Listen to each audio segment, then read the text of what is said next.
Welcome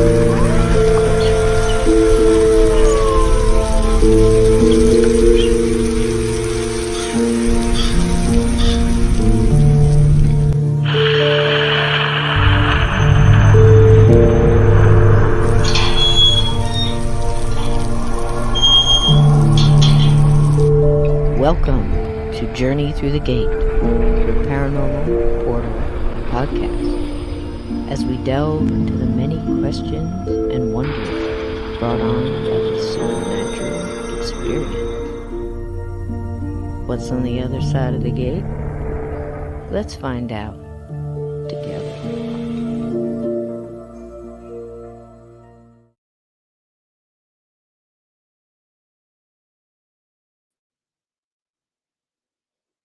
I wanted y'all to see my new picture. Isn't this pretty? Look at it again.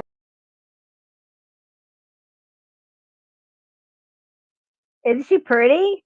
I Googled gate with snow, and that's what came up first time. I got lucky. There it is. It's absolutely perfect. Hello to this wonderful chat. Hello, all you wonderful gatekeepers. I'm actually wearing uh reindeer ears, but you can't see them because they're cut off with my green screen. But maybe they'll pop in and out. We don't know. We never know what's going to happen on this show. Welcome, welcome, welcome. I had an absolutely wonderful day today. I had a wonderful, very quiet Thanksgiving. I had a wonderful, very quiet today. Got together. I had all the men in the living room watching the football and eating cheese and crackers and just lovely, lovely having everybody you care about in one spot. So if you can do that, terrific. Steve, welcome in, darling. How you doing, you old rattlesnake? Um, Donnie, hello, and Edna, everybody, Paradox Foxels. But listen, I'm going to say hello to everybody. I want to bring in our guests. Now, why did I do the thing in the beginning? Well, it's the holiday season, and however you spend that, it is so important to do so. Lift your vibration, do whatever you can. Make lard candles, Ted, right? I mean, what's more fun? And for you guys out there that need those candles, I'm telling you, I'm going to go get one on our little break here, and I'm going to show you exactly what it looks like because the darn things burn for weeks. It heats a room. Just be safe. Don't be stupid. First rule. And, don't leave it unattended or whatever. And make sure you put it in a container that can contain it. There you go. So let me bring in my wonderful, wonderful guest. I'm so pleased to have her on tonight. As you know, she's part of our family, and she comes on every Sunday night. Every last Sunday of the month, and for now, maybe even more frequent in the future. But here's the deal: she's a friend of ours, and she has hurt herself. And I won't go into detail with it, but there's a cast on her somewhere and nobody likes that. And so help her out tonight, make her feel good. Let's lift everybody's vibration tonight if we can, and try to keep ours up as well. And I want to bring her in here, Miss Lynn Monet, the beautiful Lynn. I love her so much. Hi, sweetie. Hi, everybody. Hey, welcome to Lynn's kitchen. Yay! Oh my gosh, it's so cool. the Christmas What do you trees, got? The Christmas trees in front of the tapestry, so I couldn't sit in front of my usual place because we put our Christmas tree up. So how beautiful! So, welcome to my kitchen. So anyway, do a YouTube channel. I'll sit here and I'll drink beer and do my thing, or something, and just to celebrate because I remember everybody that cooked when I was a kid on TV, like Graham Clare, the Galloping Gourmet, and even I think Julia Childs was drinking a little more sherry than she was putting in that turkey too. I know, right? I mean, and so many got in trouble for that, but you watch them because in the beginning they're fine and they're doing all their stuff, and then towards the end, the more they drink, the worse it got, and it was kind of funny. So I'm thinking I could drink the beer and watch you cook, and you can try to explain to me how to make what you're making, and I'll just laugh because I'm not going to be able to do it. There you go. I'm a terrible cook. Do I look like I'm looking sideways? No, you're perfect. You're perfect. Am I? Just okay. Stay as you are. You are absolutely perfect. No, you're perfect. Absolutely perfect. And I don't know what's going on here. We might have some technical issues. Does everything look okay to you guys? 5.5, you can hear. Am I too loud, too tinny? I still haven't got my laptop fixed. I apologize. There I go. I'm in and out too. Look at here I come. All right, are you there? I'm here. Yeah, I'm here. 5 in the chat. Okay.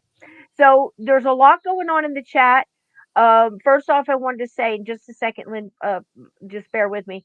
Uh, again, holidays are what you make them. I've spent them on guard duty. I've spent them in dilapidated diners and God knows where, and then I've spent them where I've had, most of the people I loved around me too, and then you get in those dysfunctional family spats or whatever, or you remember why this was so difficult the last time you did this or whatever it may be. Everything is fine. It is what it is. How you spend it is yours. What you make out of it is yours if you can. For all of those under snow, I send prayers your way. I hope you're staying warm. And Aunt Edna was talking, Lynn, about something. There was some type of an accident I saw in the chat earlier as I was playing the music and trying to lift everybody's spirits and get us in the mood.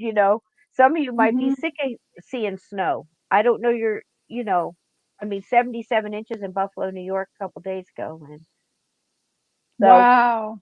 yeah, that's a lot of snow in a couple of days. 77 inches. That's record breaking. That is, I don't know. Did you have wow. a blizzard in your past and when you were a kid walking in the snow to school or any of I those grew kind of stories? No, I grew up in Florida, so Oh, it only snowed once, and it was oh me, flurries, so everything's me. green year round. Yeah, But my the first time that I did see snow was when I moved from Florida to North Carolina, and then of course South Carolina. We compared to what other states have, we have dustings. It's if we yeah, have one good snow a year of three inches, we're all thrilled because we can go out and play in it and build a snowman right. sort of. Well, this So is a perfect point, Lynn, because I'm just thinking again, that's what I'm saying, perspective, right? So it depends on yes, where you are. If you're in Hawaii, it's going to be totally different than if you're in, 77 inches Buffalo, New York, a couple of days ago, yes. or whatever your condition might be. What I think of, the reason I put up these pictures and gifts and the vintage stuff, and I just think it's adorable. I don't know who saw pictures or what, the kitties playing in the ribbon and, old fashioned Santa knocking at the door and the snow and people skating. And, that's what I think of when I think of Christmas, even though there's not that many of those things I've actually seen in real life. I've seen a beautiful field covered in snow. It's gorgeous. But if you're trying to stay warm and you have no electric and can't get to work, it's a different vantage point, is what I'm trying to say, you know.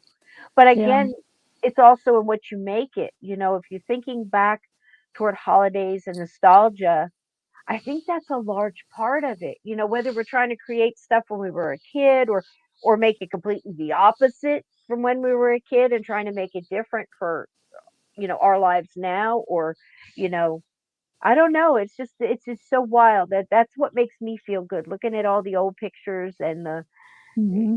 snow covered, it's nice. It Hot is cup beautiful. hot cup of tea, a Yes, butter cookie, and good company, right? that's right. How are those babies, by the way, the little fur babies? Oh I my bet God. they're I bet they're into, I don't know if you have your Christmas decorations out yet, Not but yet. Not yet. But I had pulled a gift. Oh, Lynn, I'm so glad you asked because we've been joking about this, and I found one of those little the gifts. I'll see if I can pull it up if it'll play.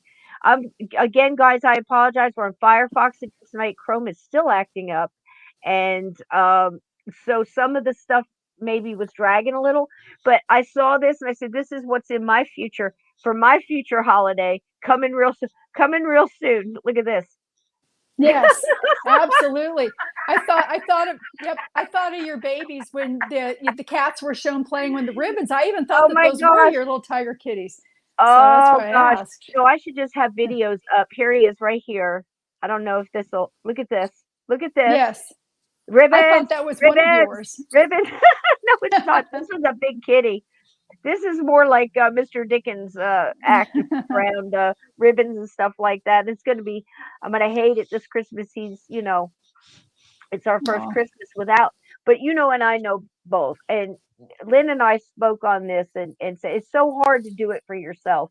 When you're going through it, even though we know they're around and we see the little signs, we're picking up the little. what they're putting down, what they can send through and trying to pick up all the signals, it's still extremely difficult. There's no doubt about it. That's why we've always, you can't tell other people how to grieve. You just try to tell, love them through it and try to remember that it's, that we know what we know. Yeah. Does that make sense? Or you Yes. know what I'm saying? Not to sound Yes. arrogant, but we know there's more. We know they're Yes. around us, especially our animals. That's what I'm Yeah. saying. That's You know. true. That's very true. And I'm not growing hair on my chest. I've got a little fuzz Yes. ball. It's Oh, sitting here on my I love lap at the moment. oh, Just oh say my hi, goodness. Auntie. There you Say are. Say hi. hi, Oh, Suze. around the world. And I wanted to say, while you talk, Lynn, you told me you had some friends, and I'll give you a proper intro in a minute. Listen, guys, in case you don't are not familiar with Lynn, this is Lynn Monet. She is a world-renowned author. She is a medium. She's a sensitive. She's a light worker, a light grounder, a gatekeeper. I could go on all night. And she's a friend. And she's part of this family, and she's got a wonderful new book coming out. I've got a little clip here, and you saw on the episode art in the beginning. It's called Colors of Heaven, and I promise you we will get to that. But right now we're just visiting, right, Lynn? So, Yes. so go ahead. But you had told me something about I had a comment from South Africa and said they Mhm. were watching, and I wanted to make sure if I could find that because I wanted to say hi. But this is the deal. Everybody, it's all over, and just when you think Mhm. that you're reaching out, you're trying to help, you're trying to uplift people's spirit and their vibration. At the same time, don't kid yourself. I'm trying to raise mine too. You guys Oh have yeah. got some very dark times. And the best your spirit is for what, Lynn? That's an adorable baby. I'm That sorry. is I'm putting adorable. putting him down. And hello, Jean from East Africa. I promised her There, that I would tell her. there we go. There you are in our group tonight. I'm so thrilled Yes, that you're here. Thank you so much.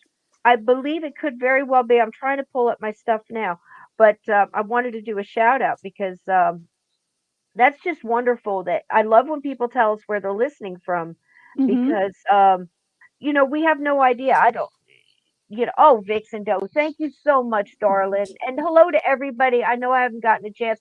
I'm gonna be dead honest with you. I feel better right this moment than I think I have in probably 2 months. I mean it's like just coming out of the whole dark October and all that stuff. But you guys uh, is the reason sitting here and saying, how can I help lift other people? These gifts are funny. This video is beautiful. I hope it sparks a little bit of nostalgia in you. And I just wanted to say, I do realize that there are people right now without electric. There's people that are suffering and missing their families and everything else. That's why I welcome you in to our little family here for a couple hours on a Sunday night, a couple hours on a Monday night. We try to comfort each other. We try to lift each other up, pray for each other, send good thoughts, you know. So this is what we can do. It may seem like a small thing, but I don't believe there is small things if you can make somebody feel better. You know what I mean, Lynn? That's true. And that's really what it's all about is those selfless kind acts of love. I remember you talking about Danny and Brinkley and his last near death experience, where you were Oh, talking yes. about that when he crossed over, that he was hugging, after when he came back, he was hugging people. And Right. when they had mentioned that he, wow, you're hugging a lot, or, you're hugging so much, and that might not be the correct words, but he made mention that he wasn't hugging them, he was hugging himself, because when he gets Absolutely. over on the other side, that it does. And so many people, they think, oh well, I pay my taxes and I drive the speed limit, and that's not exactly the right kind of loving act. It's those selfless act, picking that box of kittens up off of the side of the street and getting it to some Oh, place safe that somebody's abandoned. Tipping your kill pizza me. person an extra $20 because she needs to pay her water bill and is struggling. Obviously, anybody that would do that job is struggling. Oh And my even, gosh. So many mowing. this, especially over the Yeah. past couple of years, so many it got shifted, Lynn. We find ourselves taking some of us took hard lefts, some of us just pulled over, you know, on the Mhm. side of the road for a little while trying to figure out what to do next. And people got shifted and shifted. I myself, like I think it's 2 years, I can't count anymore, 6 jobs, maybe seven. Just bump, Wow. bump, bump, bump, bump because of this thing or another situation Hmm. or whatever, and you're just like, nope, hard no. You know what I mean? Next, Yes, you know what I mean? that's So, right. That's true. and a lot of people have done that, and a lot of people, a lot of family members, a lot of people shifting and from one family to another for now, and then maybe Hmm. later on you'll find out you just have now everybody's kind of ascended a little bit and understands a little more and loves a little more and hates a little less or whatever. We hope we get there soon. But right now, this is it. It's the little things. It's reaching out. And when I saw South Africa, and I know so many people here in the UK and Scotland and England and Australia and Canada and just all over the place. I've Hmm. had people send me DMs from Vietnam, and I'm like, what am I saying that they're, it just blows my mind. Because I don't know what the hell I'm talking about. I don't think, but you know what I'm saying? I just, Hmm. we're just gathering, trying to get together and make it through. And Vixen Doe, thank you so much for that super sticker, hun. It all goes. I'll tell you. You just don't know how. Sometimes you guys will put super chats in or something, and YouTube takes a while to collect it, and they take their part and all that stuff, and that's fine. It's a business, so they do what they got to do, and so do we. So, but it always seems to come exactly when it needs to come. You That know, is so true. this one here is, and it's just another thing that we're putting out in the universe so somebody else can benefit or it turns into something else. So what do I mean by that? And I know we're going to get into this next thing, but I have a sneaky suspicion it's all going to go together anyways, from the colors of heaven to what happens on the other side to what we're going through here and how we see the other side when we get there, I believe, right, Lynn? Hmm. It does have an effect on what vibration you go out on. That I can attest to.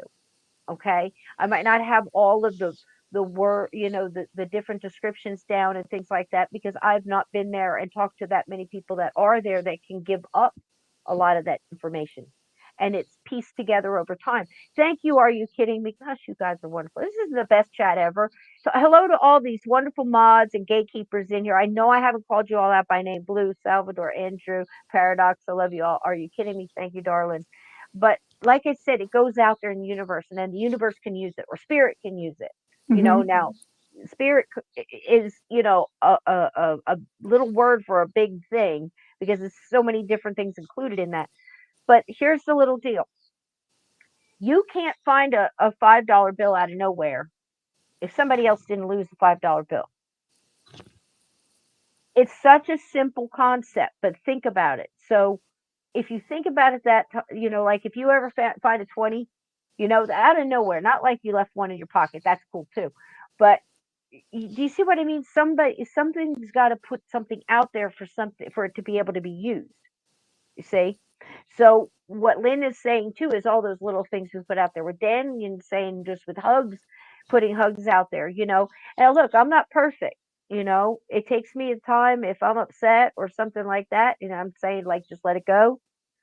Just let's not just keep rehashing it and going over it. Just let it go, let it breathe, give it time, and then eventually it's like it's no big deal. But in my old days, it's like my first reaction would be to react like Daniel said he would react, Hmm. and it took him time and time and time to go through it. But if we can learn that before we go, it's very hard to do when you just want to, it's like no, because I know if I take that and start taking that walk, it's going to be hard to come back from it. So I don't go. I just like let it go. You That's know what so I'm true. saying? Yes, and not Thank you, only that, Ted. and Sweetheart. in addition to that, you're also manifesting things for your future. So many things that I've learned with your thoughts, that even your emotion emits from your body energy before it even comes to your brain and comes out of your mouth. And what you put into the universe comes back. So it's very, very important that you think positive things. Can you hear me okay? Because Oh, honey, I'm fine. You're okay, good. fine. Okay. I'm shaking my head like this because I'm like, yeah, my problem is I can't keep my mouth shut, so I don't open it. Well, and So it's not just the mouth, but it's it's your the only thing thoughts. I could do. Yeah, and I don't know Yeah, how to control that either. It's like, how do you not have a thought? It's like, don't think of an elephant. You're gonna think of an right. elephant. an elephant. Don't you do it, And I've always admired that. And I know it sounds funny, but children of the corn, this guy kind of beat children in the corn by blocking their telepathy, by they were reading his Hmm. mind and controlling him. And he'd think of a brick wall. I don't know if you guys remember this, but I think it was Children of the Corn. And I always thought as a kid, I thought, man, that was so cool. I was young when I saw it. And you try to control your mind and you try to I just know how far I can go. And once I get past that point, let her rip. It's just like, but see, that's Yeah. how I've stayed out of trouble. I know if I go to a bar and I start doing tequila shots, I'm going to need bail and I'll probably have a new tattoo. I mean, I know it. I've seen me do it. I know me. I've seen me do it. So I don't go through that door. And I wanted to bring that stuff up because it's all part of life, isn't it? It's what Hmm. you make it, what you do with what you have. Last weekend I tried very hard to bring forward the fact that here's three wonderful movies about families that lived through hard times that had very little, but looked around and did use what they had, um, and their talents and their love, and got through it with very little things.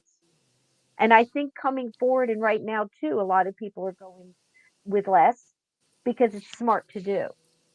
I We're not. know. What do you Yeah. think about that? I agree with that. And it's not just that they're going with less, it's just that the prices of everything have doubled and tripled and quadrupled that you Yep. just can't afford, Yep. to buy more. So everybody is buying less because of the cost. So And yeah. that's just it. So what's wrong with getting together with whatever your family and picking one thing, or Mhm. maybe a thing that you can all do together for the family that will benefit you? I don't care if it's a case of canned roast beef or whatever it may be. It might be something you need for the house, a heater, or something. Mhm. Excuse me. But again, you might not even have the choice to do something like that. So basically, it's take care of each other. And I don't think it's important what we have. I think it's how we get through things. You know what I mean? That's true. And how we help each other get through those. I'm sorry. How we help each other get through those things. So if we lose a $5 bill, why can't we think? And I do think this. I'm not just throwing stuff out there. I actually try to remind myself of these things I'm saying to you right now. I lost a five, and as bad as I needed it, eventually somewhere past the looking and the worry and the oh shits and everything else, eventually I'm going to get to the point where I go, well, maybe somebody needs it. We'll find it. Yes, that's I've true. gotten to that point.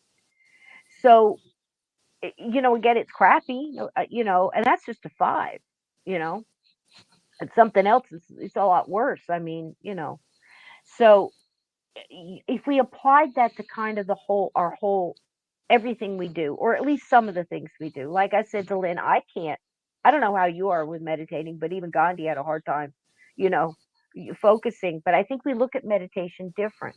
I think it's just as much a state of mind and a state of trying to just visualize that state of mind, not so much your Mhm. state of being. I think the being follows after that. But I think it's just the act of giving yourself a moment to just, Yes, and to even if quiet that's that all, mind. I agree with even you. that's all.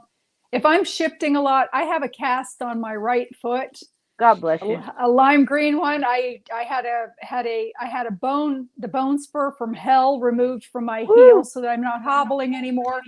I'm And sorry. I had to have a plaster cast put on. Now they've put a hard cast all the way around, and I get it off tomorrow.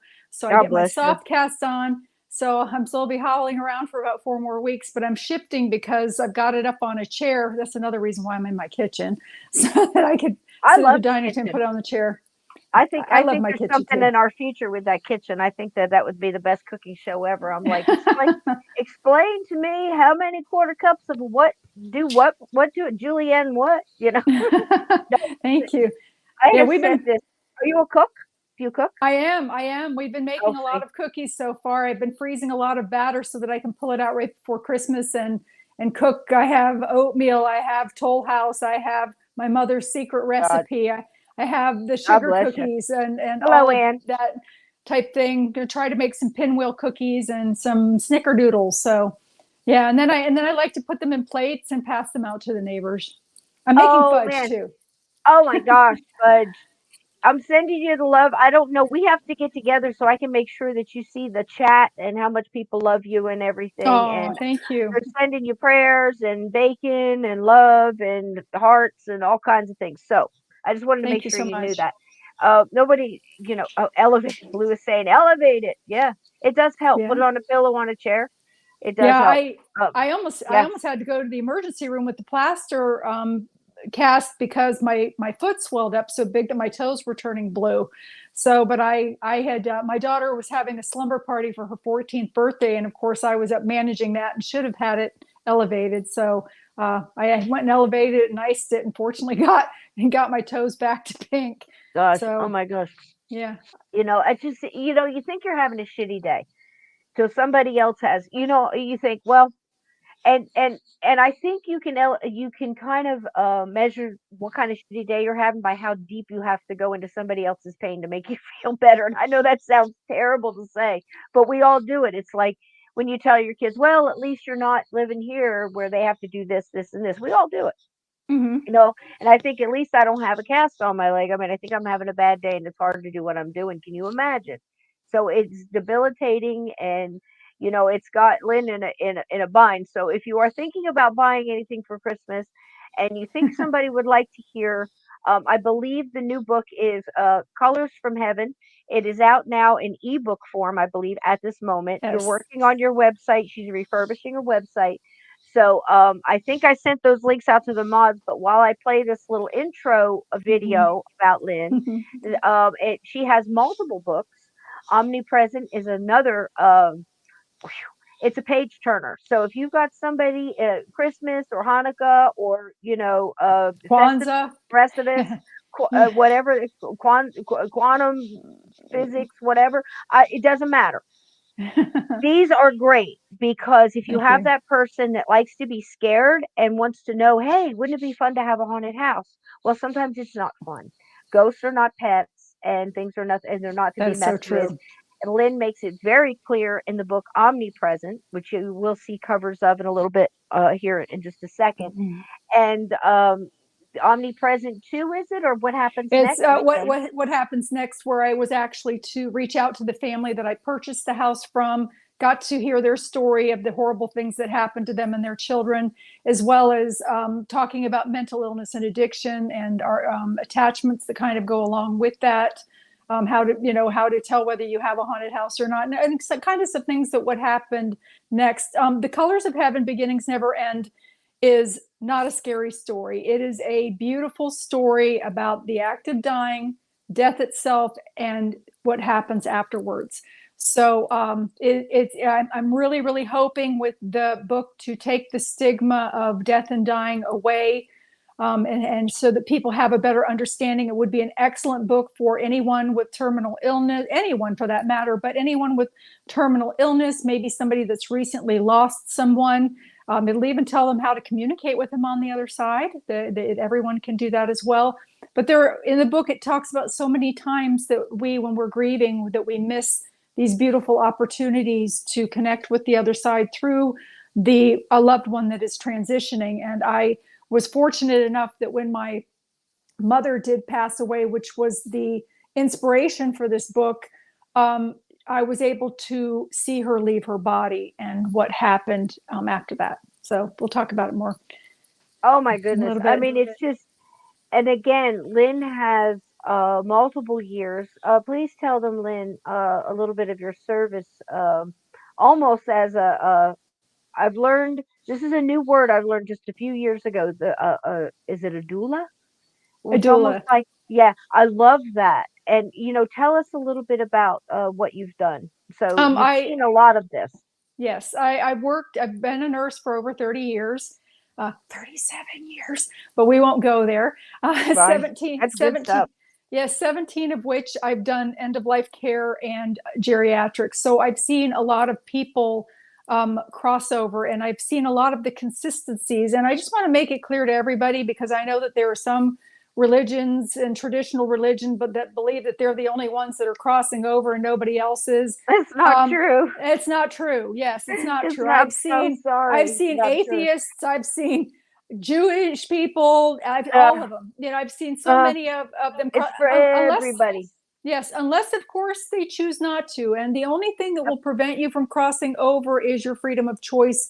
And there are sometimes, for instances, that spirits do choose not to cross over. I may have shared the story about Dapper Dan here please once tell before. it again. It's adorable. Okay. It's adorable. Yeah. I'm getting your website, so just keep it so I can drop it in the chat. So just here's a for instance of a spirit that remained earthbound by choice for reasons, and sometimes it's because they're watching over someone they care about, or they're watching over a pet, and then both of those pass away, and then they get stuck here. But this gentleman chose to stay here, and I call him Dapper Dan. I was in the hallway with my med card in front of a patient's room that was actively passing, and of course her loved ones from the other side had come and started to bulge out of her room into the hallway from right through the wall, and I see this gentleman peeking from around a pillar that we had in the sitting area. He's kind of peeking around, and I'm like, hi.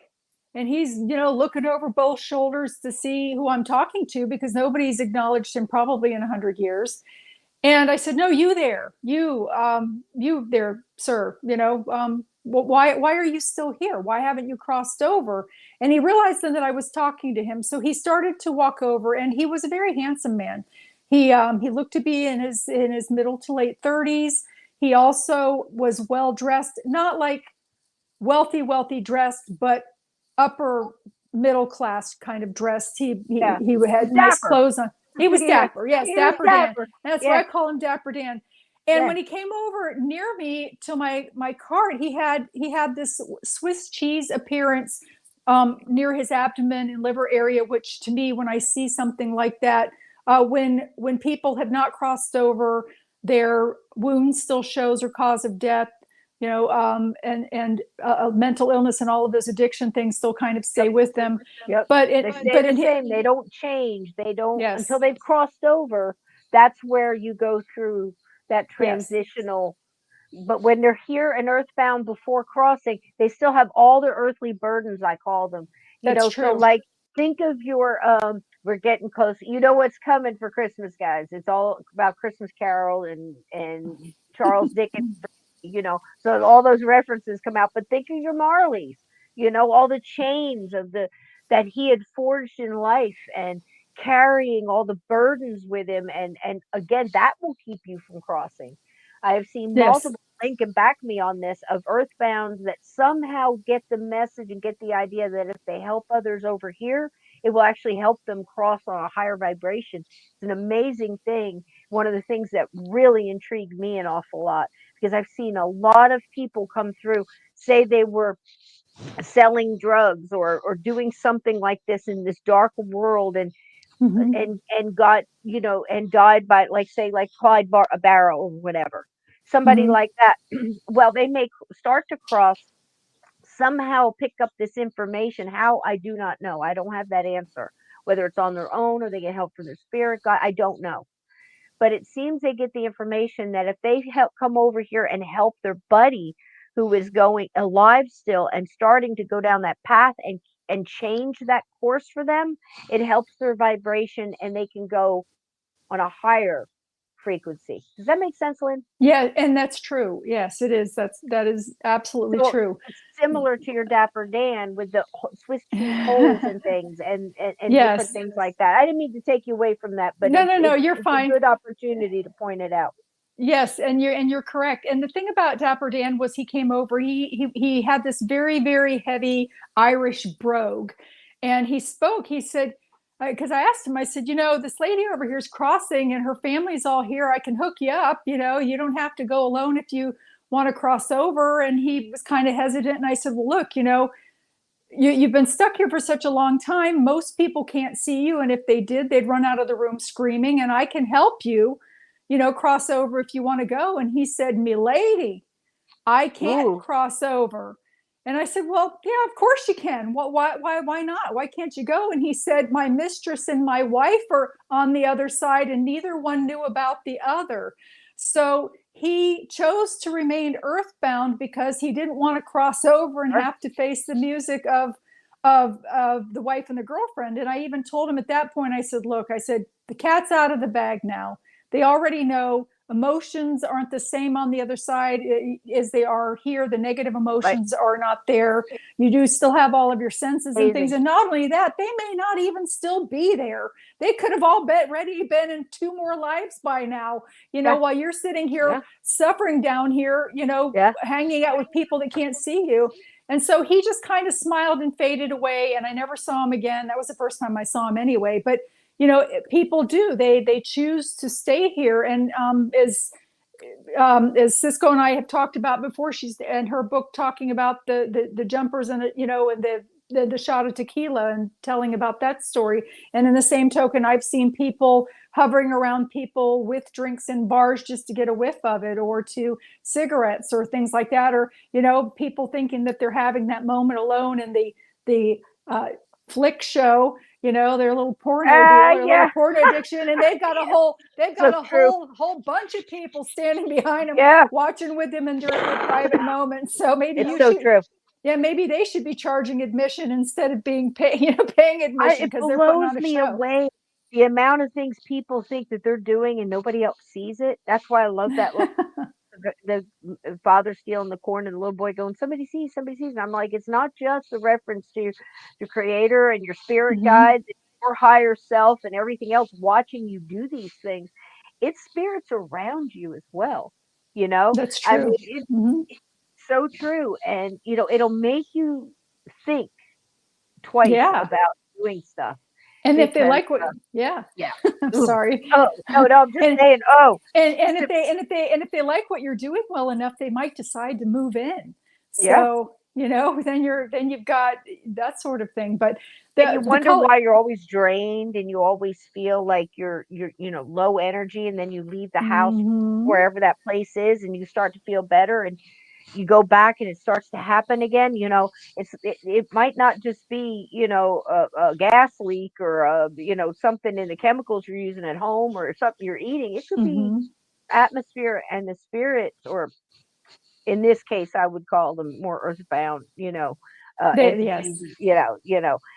earthbound spirits rather than the crossover spirits, because usually they add to the energy. They add to when they're around. You can tell, can't you, Lynn? Yes, you can. You can tell this by the feeling. Yeah, you can. And of course, whenever every argument that you have and every negative thing that you have or depression, they feed on that, and it enables them to do more physical acts. However, though I don't talk about those kinds of beings in The Colors of Heaven, Beginnings Never End. It's all a very beautiful story and multiple stories of things that I've experienced as a nurse, and I'll be happy to share some of that with you. It'd be great. I'll tell you what, let's do that. I wanted to tell you, everybody is giving you lovely compliments on your hair. They love how you've colored it. And they said it's very becoming.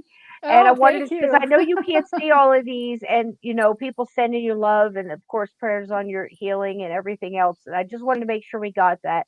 But I also wanted to give Lynn a chance. And I know I'm very chatty, and that's the whole reason is I've managed to get my vibration up. I've refused to jump into dark holes with other people who need to rehash things over. It's just ridiculous. I don't do that. Okay. I know, that's what I was saying in the beginning. I know the doors I don't need to be walking through. And I struggle daily with my vibration and the things I say, as Lynn is here to tell you, and Daniel has told you, and we'll have to get Daniel on one night. Yes. But they'll tell you that you are responsible for for what you're thinking and your mood. So if if you're hashing over, that woman at work, she's, and you're constantly keeping your head in, that's not good for you. It's like that old saying of hating someone, is like drinking poison, expecting them to get, you know what I'm saying? It's like it's poisoning you. So if somebody's trying to pull me down into that, I have to really resist and say, no, I have to, no, I don't go down there because you won't like what comes out. You Mhm. won't like that person. I have to struggle to stay. And I think we all do. And that's up, get them, bake cupcakes, guys. Get them, get them, get them, get them, get them. We have the best mods in the world. And these porn bots that pop in here, who got them? Who got them? Who was for Aunt Edna and Ted? I think you guys about tied. Ooh, you're neck and neck. Aunt Edna and Ted wielding the blue wrench of death. Look at that. Cannot come into this chat. Woohoo! Not up Go, in go. here. Bake those cupcakes. So again, it's funny, we joke, but the big thing is, and I think it ties into the colors of heaven. I think it ties into what we do now. How much time do we have now? I just lost somebody very close to me. I promise you, everything was fine, and all of a sudden, hard left, and life changed forever. Mhm. This is life. So, people who sit there and, again, make the call, tell the person, have the conversation, at least say what you want to say and let it go, you know, let it go. If they, whatever they do with it is theirs, but at least, you don't have that earthly burden, that chain forged in life that you're carrying. We all have them. And, you Mhm. it as a big overcoat with big old pockets in it. They're just filled with all this junk, you know Yes. if you can fill your heart and you can do good deeds, and some of my good deeds are not going down that road and saying the things I want to say to that person and just devouring them and making them feel about this small, because you can do it, and you think about doing it, you talk about doing it in the car on the way to work, you talk about it when you go home at dinner with your whoever you're talking to, or you think about it behind your mind and you won't let yourself have the peace. But then you do it. Do you really feel better because you put that Yeah. person in their place, because you told that person, made them feel small? That's what we're No. talking about in this time right now. Sometimes you just can't go through the door. So if they're out there, and you misunderstand me by being in my silence, it's because I know if I jump, I know what's going to happen. I've seen me do it, and I have to try to keep my vibration high too. And I think that ties into passing and crossing over, doing as many things we can do now, right, Lynn, to get Mhm. to that point. It's almost like how not to be a ghost 101. And Lynn Yes. has seen it. Lynn has seen Again and families again. that Mhm. lean, and this might be a wrong choice of words, Lynn. Correct me if you need to. We're all friends here. Kind of leaned into the death of the other person. Now that might sound like an awful phrase, but think about what I mean by that. And again, my most recent thing was, there was a moment where my Dickens looked at me and his eyes told me he was done. And I'm like, okay, baby, I'm going with you, you know? And then we just started preparing for the passing, very much like you would with someone, a friend, um, whether it's someone in the hospital and it's coming, or something last moment, you know? And there's not enough time to do all that then. Start doing it now for Yes. yourself and for everybody else. Am I on the right track there, Lynn? You are on the right track, and yeah, definitely tell them now. Hmm. And the thing is too is you can communicate with them that when they're on the other side, but Hmm. the thing that's nice is us being humans embodied, we like to have that validation. So by you telling them now, you can have that moment to make Yeah. sure that you conveyed that message. When you're talking to the air, you're wondering if they can hear you or not, which they can. I'm so sorry. You want to know that you have been forgiven so that you can have that release kind of moment. So it is important. And the thing is too, is people when they're crossing over, and I have to share this one with you. Um, I had a patient, her name was Edna, and in the book, and she was Okay. blind, totally, totally blind. She couldn't see Mm. anything. God And bless her. so many times people, they miss that opportunity when the loved one is transitioning and they have the ability to hear the telepathy that's coming towards them from the spirits in the room, as well as they can hear the verbal communication with those that are embodied in the room. And to even ask questions. I mean, how many times have you heard somebody say, and I'll go back to Edna in a minute, how many times have you heard somebody say, oh, I wish I could just tell so-and-so that I love them one more time, or tell them that I'm sorry, or ask Uncle Ted what he did with the clock. Well, this is your time. This is your chance to ask. Oh, well, I put it in the bathroom closet in the bottom corner on the floor. That's where the clock is. So, and again, people have to keep in mind that it's one at a time, and the spirit that you want to ask the question needs to be present in the room, but they can be called to come to the room as well. And the person transitioning can convey it. However, again, like Cisco said, your emotions have to be kept in check. If there's someone that's deeply grieving, they may want to step out of the room, because when the spirits do come forward, they're of such a high vibration, sometimes they can increase that, and they don't mean to, so they kind of stand back. They can increase the grieving, they can increase joy, they can increase in elation. It's almost like depression. a crystal. Think about it like a crystal. I don't mean to jump in, but that's a perfect spot for that. Where you have your quartz crystal and it magnifies all the other gemstones around, it magnifies it. Think of it like that. That's how the high spirits are, and they really can. It just kind of, that burst of energy kind of magnifies everything going on in the room. Is that a good way to describe it? That is, and a lot of times they'll actually have someone that's embodied kind of come and help the person step aside so that they can help them with their grieving while they're doing what they need to do. But the thing is Edna, I was at the nurse's station. She had been a patient on my unit, maybe just a couple of weeks. I didn't know her that well. But her son and daughter came to the nurse's station, and they said, Mom's talking to people in the room that aren't there. Now, this woman had been blind for 10 years, couldn't see shadows, nothing, totally blind.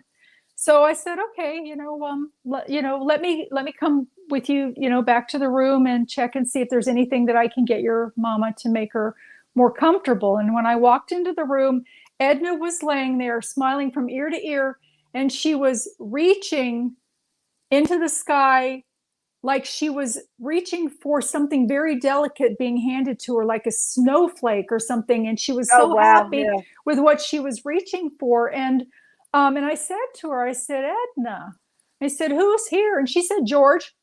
Well, her daughter had to sit down, because her daughter says, well, that's my dad. My dad's name is George. And then Edna speaks up again, and she said, and he's happy that you're taking good care of Pixie. Well, Pixie was her poodle. It was her husband and her poodle named Pixie. And when the husband passed away, when George passed away, the son had to take possession of Pixie because Edna, being blind, could no longer care for the dog. So the son speaks up and he says, well, I have Pixie. Pixie's now like 14 years old, but Pixie's still very much alive. And so he said to me, he said, well, do you think my mom's, hallucinating? And I, of course, you can't come up and say, no, I don't think she's hallucinating. I think your father's here helping her along with other loved ones that are getting her ready to transition over. And so I always turn the question around and I said, well, do you think that she's hallucinating? And he said, well, I don't know. And I said, well, let me just try something. I said, Edna, can I ask George a question? And she nodded her head yes. And I said, George, what color is your son's shirt? And she said, yellow. Now keep in mind, this woman can't see at all. And he was wearing a pastel yellow Ralph Lauren polo shirt. And he got it. He's like, hi, Dad. He got it that his father was present in the room. I mean, there was no denying it at that point. And so, I of course then kind of gracefully left the room and let them have their time, not only with their mother, but for the father. And I did explain to them. I said, I don't know what your belief system are. I'm not trying to change what you believe in, but in my experience, loved ones do come in, angels do come in. There are some other beings that also come in to assist. A lot of times people think that, there are so many solar systems out there with different types of beings out there, and that we're the only ones that go there, but there are other beings on the other side too. So that aren't necessarily from here. And that is an interesting thing as well. And they also come in and assist people when they cross over. But I mean, I've had several stories. I have one that is one of my favorites that really tells a lot and kind of brings it home. There was if I may go Absolutely, on a little bit. Okay. absolutely. I tell you what I would love to do if you could hold Right. that. I want to stop Yes. you, but I have your little intro. I have a lot Okay. of new popping in. I'm watching the And numbers. thank you, I'm watching everybody. people pop in and coming in. And again, I want to welcome everybody. Everybody in here is welcome. As long as Yes. you don't make a stir or you're a porn bot, and then you're out of here. And Right. we've got blackout mods for that because we have wonderful guests, deserve our attention and our Thank you. so people And I so here we also, go. okay, Go and if ahead. I may, again, one more time, because I promised Jean that I would tell her just in case it Oh, was somebody hey else. Jean, She's from East Africa, and she's my game buddy. So we've kind of welcome. built a rapport, and I absolutely adore her and her daughter, who are also in this little game group that I play in. So thank you so much for coming.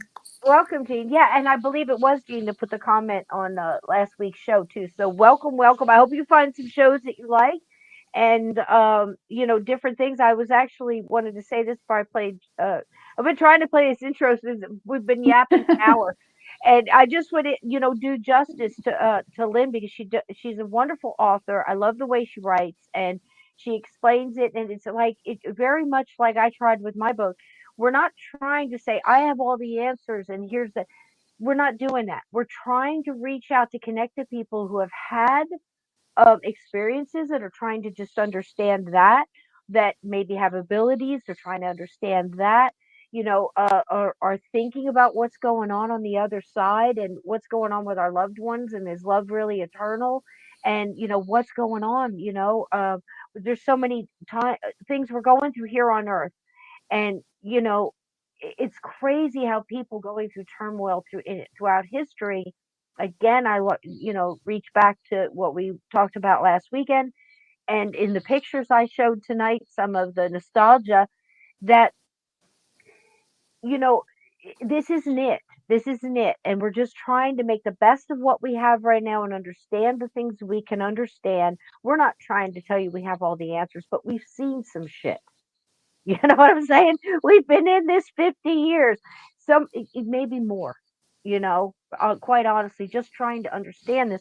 And we're just trying to share that info with you and let you know that, yes, grieving is so real. It's a horrible thing to go through. And even myself going through this, I'm reaching out to Lynn, I'm reaching out to people here, and friends and family to get through it. And at the same time, I can sit here and tell you that everything we're saying is as true as anything I've ever believed in my entire life. And the people I respect will come in here and tell you the same thing. So when we're also offering hope and a little peace at this time of year when everybody in your own way, I think smiles a little bit more and greets others a little bit more. There is something magical about this season. And we cannot let whatever else is going on, steal that. And you cannot let these things steal moments from your life that you're living. And I think Lynn has gone through quite a bit of those things and come through those things beautifully and has wisdom to share that might help you. And I think I do too. We're not just saying we have all the answers. Right, Lynn? Does that make sense to you? Yes, and if any of this doesn't resonate with you, I totally, respect that. Hopefully, there are some pieces that you can pick up. I know there's some star seeds in the room as well, and Oh, there's a wonderful. nice and there It's all and connected. there it is all connected, and everybody's right. So there is a connection piece there to that on the other side. So It's so just to true. let you know. Hmm. It's all connected. Everybody's a little right. When you Exactly. start getting into the parts that have nothing to do with love and fellow man and humanity and nature and caring and caretaking and guiding and helping, then you start adding that gray area on. And like I was saying about, people trying to, whether it be at work or whatever, and antagonize you, those people are also not sent here, but yes, sent here. We're all sent here and pick things and everybody plays a part. So if somebody's in your life and they're trying to antagonize you, it's also in many different religions, there's different names for it, but basically you could just say like an antagonist who's trying to push those buttons to see if you've learned, see if you're going to this Mhm. time choose a different route, you know, understand what takes you down those roads or makes you open those doors that you know is not a good idea for you to go through, because that you start going down, taking that hard left. Maybe you're doing a long curve, but you know you're going to wind up there. So you pull yourself back. Whatever that may be, it could be your anger and temper. It could be, you know that if you go down that road, you're going to get very irritated and you're going to do things that you're sorry that you did, say things that you wish you hadn't, wish you could have looked at something more calmly and Mhm. gone at it, or tried a different route. If something's working over and over again, why are you repeating the same behavior? What's going on there? So that's part of it. Okay. So Lynn is Mhm. wonderful books. I would like you to introduce you to them, and then I'm going to sit back. We're going to hear some more stories from this wonderful new book that Lynn has put out. So Christmas presents, Hanukkah presents, Festivus for the rest of us presents, whatever it may be, please consider that, because I think there's one in here for everybody. Somebody who's grieving, somebody who's worried, somebody who's just curious, somebody who wants to open their mind and their heart, the new one, and somebody who wants to get the pants scared off of them. I would go with Omni. So there you go. Okay, there's a little bit for everybody, but there's a lot of good in the, I don't want to give the wrong idea, and omnipresent as well. It's also perseverance and how light through the darkness, and it's also a warrior story, I believe, Lynn. I really do. I think there's something in there for everyone. So there you go. Here we Thank are. you. A little bit about our wonderful guest tonight, Miss Lynn Monet. Thank you. If it'll play, come on, Firefox, give it up. Maybe.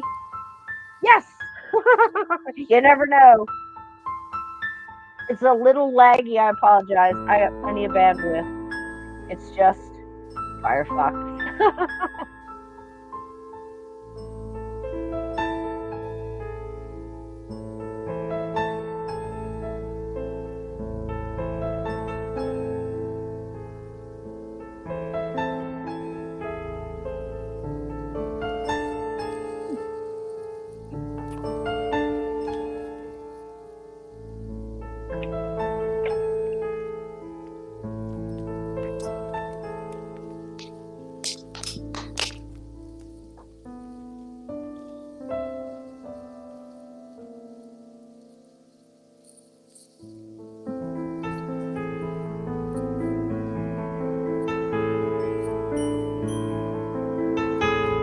Love the kitty.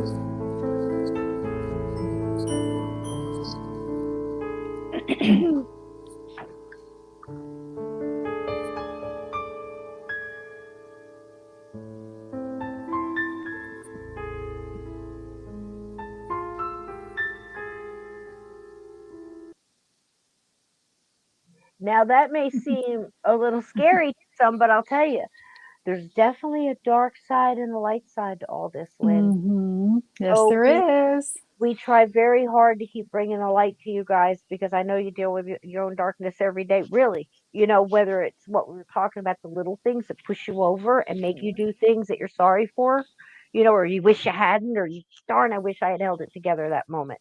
So we all go through it. That's just honest.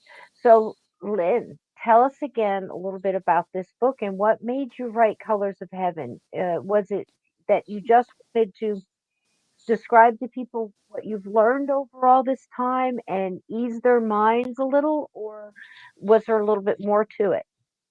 Well, there were actually a couple of things, but the main thing was after going through what I went through with that house, having my second sight come back full force and being in the nursing field, being able to see people cross over, my mother's crossing was one of the very, very main things. I'm like, I have to share this with people, what I actually saw with my own eyes, and I'll be happy to share that with you if you'd like. And on the flip side of that, I also want to tell you about the pact that she and I made before she passed away, that people can also do with their loved ones, even if they've crossed over. You can do this kind of thing so that there are symbols and Please stuff that are left. take it So away. when my mother had cancer, And the thing about people, before they pass away, a lot of times they know that their time is coming. My mother and particularly went around the facility that she was in at the time, hospice type place, and was saying goodbye to people, and even told one of the secretaries who had just had her dog put down 3 days earlier that she would help stay with the dog there until the lady actually had her time to cross over, that she would care for the dog on the other side for her. And lo and behold, she was telling people that she was going home the next day to heaven, and she did. But she was then put into a room with hospice. We were called that her time was coming close, and my brother was not able to get there in time. I was the only one in her room, and I'm kind of scooting this forward a little bit. So I'm sitting in the room, and my mother, some people, they sometimes leave their body ahead of time, so the body's breathing, but they're not in it anymore. Sometimes they have this appearance of a glazed over look, and their toes are flaccid. Sometimes they do rallying, where they come back into the body jumps, the toes perk, and the eyes lighten up, and they start talking about seeing people from the other side, or seeing somebody in the room, which of course a lot of people are uncomfortable with them talking about Uncle Joe, the dead guy in the corner of the room. But they do this, they do see people on the other side, from the other side. And so with my mother, she chose, some of them, like I said, they leave early, some of them stay in until the last minute. My mother chose to stay in until the last minute.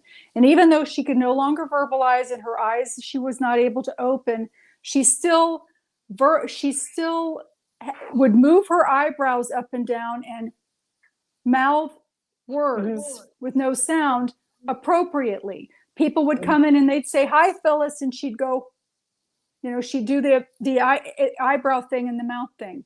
So as it came closer to her time, the room started to fill with this misting, which I've learned since is called ectoplasm. But I mean, from floor to ceiling, wall to wall, and I could see movement on the other side of that mist. I sometimes would see a shoulder stick out, or a pant leg, and yes, they do show up in clothes. Nobody wants to see mom naked. So yes, they do present usually the way that you saw them last, sometimes what they passed away in, or what they were buried in, and again, what you see them last. And so I'm watching this misting and this movement on the other side, and my mother's, still laying there, and all of a sudden, towards the head of the bed, it starts to efface and it starts to open. And my mother's mother walked in, and she looked the exact same. She had her little curly perm, and she had the leisure suit on that she had made herself. She even presented in glasses. She looked the exact same to me as she had looked before. And she came over to my mother's bedside. I was on one side of the bed. My grandmother approached in on the opposite side of the bed, and she started to stroke my mother's forearm, and she leaned forward to my mother and said something in her ear, and my mother started mouthing, and the eyebrows started going up and down as my grandmother pulled away. And then my grandmother went forward again and did it. My mother did the same thing, and it was appropriate. It was like she heard her, and then she responded, and then she heard, and this happened 3 times. And then I see this frantic wave behind my grandmother's head was my beautiful baby sister, Robin, who was murdered by a jealous boyfriend when she was 20. And I could smell her perfume. She wore a unique kind of perfume back in the 80s called Latisse, and her perfume filled the room.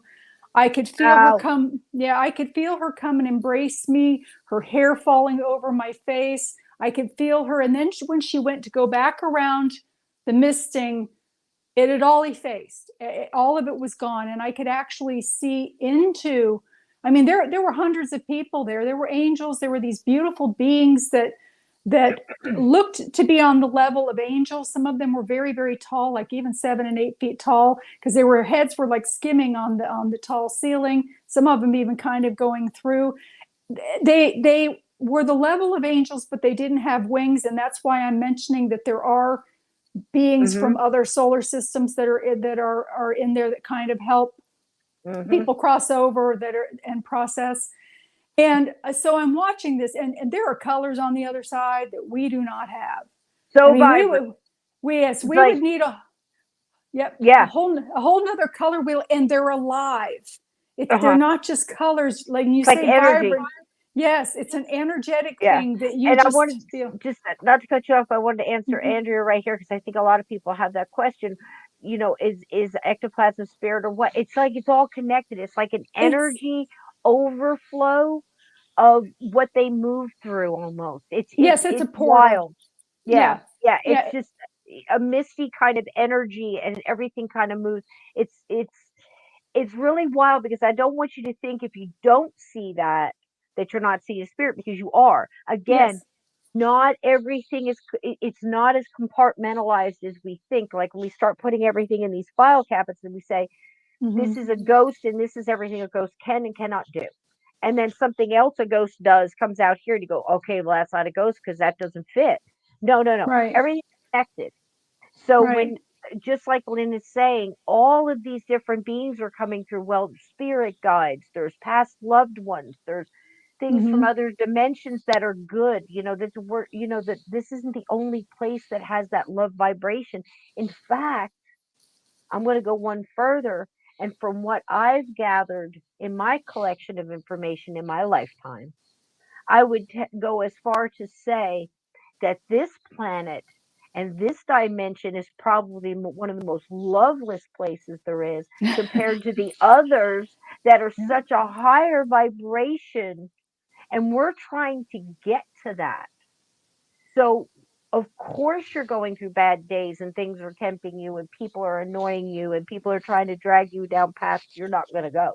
Because if they did achieve that, they're not going to like the person that winds up there. And then or that person has to work their way all the way back to over here. And it's not worth it. You know, it's just not worth it. Hmm. So you avoid that. And if avoiding changes you and makes it easier for you to fall into a better you and makes it easier next time instead of yelling at that car that just cut you off and flipping them the bird. I'm in Jersey. That's like, you know, second nature, and horns every 2 minutes. It's the most annoying drive. You know, I haven't driven too many other states, but I've driven in enough to know that this is one of the worst, you know. So, and it makes you want to jump like that. And Danyan, as Lynn so wonderfully brought out, is telling us those little things count. You got They to go do. through that. And then you got to see what that did to that person and that person to the next and this person to the next and those people that affected. It's all affected. So if And we are, animals too. yes, oh yeah. And if all of that makes sense to you, why wouldn't you think it was connected on the other side? And why would you limit the other side to just say it's one jump and done? Or why Mhm. would you to this religion is correct or this way of thinking is correct or because in a little way that everybody's right until you start adding the darkness, the control, the gray areas where it's like, wait a The minute. money. Yeah. You know, it's like I watch these evangelists where, you know, they do bad things and then they give $100,000 and they think that that makes up for. No, no, no. Now you just doubled your bad vibration because or maybe even quadrupled it at that point because Hmm. it's just wrong on top of wrong on top of wrong, and then everybody involved in that wrong. So the only way to stop everything, the only control you have is how you react and the things that you do and That's how you true. think. And the more you think up here, the more easy it's going to stay up here. Why do you think I go through hours of picking up visual aids at the beginning of the show? Maybe 10 minutes before I start playing a little music, I start showing some visuals, watch them. Say hi to everybody, welcome everybody in. Hi, it's great to see you. Already your vibration is going up. You look at a beautiful, you know, scene of snow-covered pine trees and kitties playing with ribbon and, you know, Santa Claus knocking on the door with, you know, it brings back that nostalgia and that good feeling. Hmm. Roll. And then you come in here and you have a wonderful conversation for a couple hours, and then we let you loose and you go back to 10 minutes later, you step on your kid's Lego and you're cussing again. But you had 2 hours, right? And it Yeah. means something, right, Lynn? It really It does. does. It does. Yeah. Does. What a wonderful story. So I'm Yeah. sorry again, but please No, that's okay. continue. It's gorgeous. There were so many people in there, and there was like this table with this white flowing cloth in the background. They were preparing a reception type reunion for her, and I remember thinking, seeing that wow, there's no food on there, but of course they don't eat over there, which is something funny that my mom did share with me after the fact, which I'll share with you after I tell you this part. So I'm watching this, and I went over to my mom. I kissed her cheek. I said, "Mama, Robin and Grandma are here to help you cross over. It's time to go." And then she did the mouthing thing and the eyebrow thing, and within about 10 minutes, she took her last breath. But I'm sitting there and I'm watching all of this, and the elation and the feeling of love and joy that comes through that other side. There are no words that can express it. There's no feeling that can touch it. It is just, you can't help but sit there and smile. So I'm grinning from ear to ear, and all of a sudden I noticed towards the head of my mother's bed there was a whole group of beings that were like in a football huddle, but layered almost like a peony flower with petals. They were so thick on there. Right. And when they started to stand up and open, my mother was standing in the middle. It was like they were trying to stabilize her spiritual feet. And I'm still grinning ear to ear. And I'm watching this. My mother's not dead. I can see her right there, and these people, they're one by one, they're coming up and they're greeting her. Several of them, many of them I recognized from this lifetime of uncles and people that I knew, great grandmothers and things like that I recognized that were coming up to her. There were a lot of people that came up to her that I didn't know, but that she recognized and knew. And I remember at that point, I'm watching all of the festivities and I'm grinning from ear to ear. And I look over and my mother has stopped breathing. And I remember in that moment thinking, oh my gosh, what is the nurse going to think if she walks in and my mother stopped breathing? You're and I'm smiling from ear to ear? They're going to think I put a pillow over her head or something, because it's not a normal response, but you can't help it.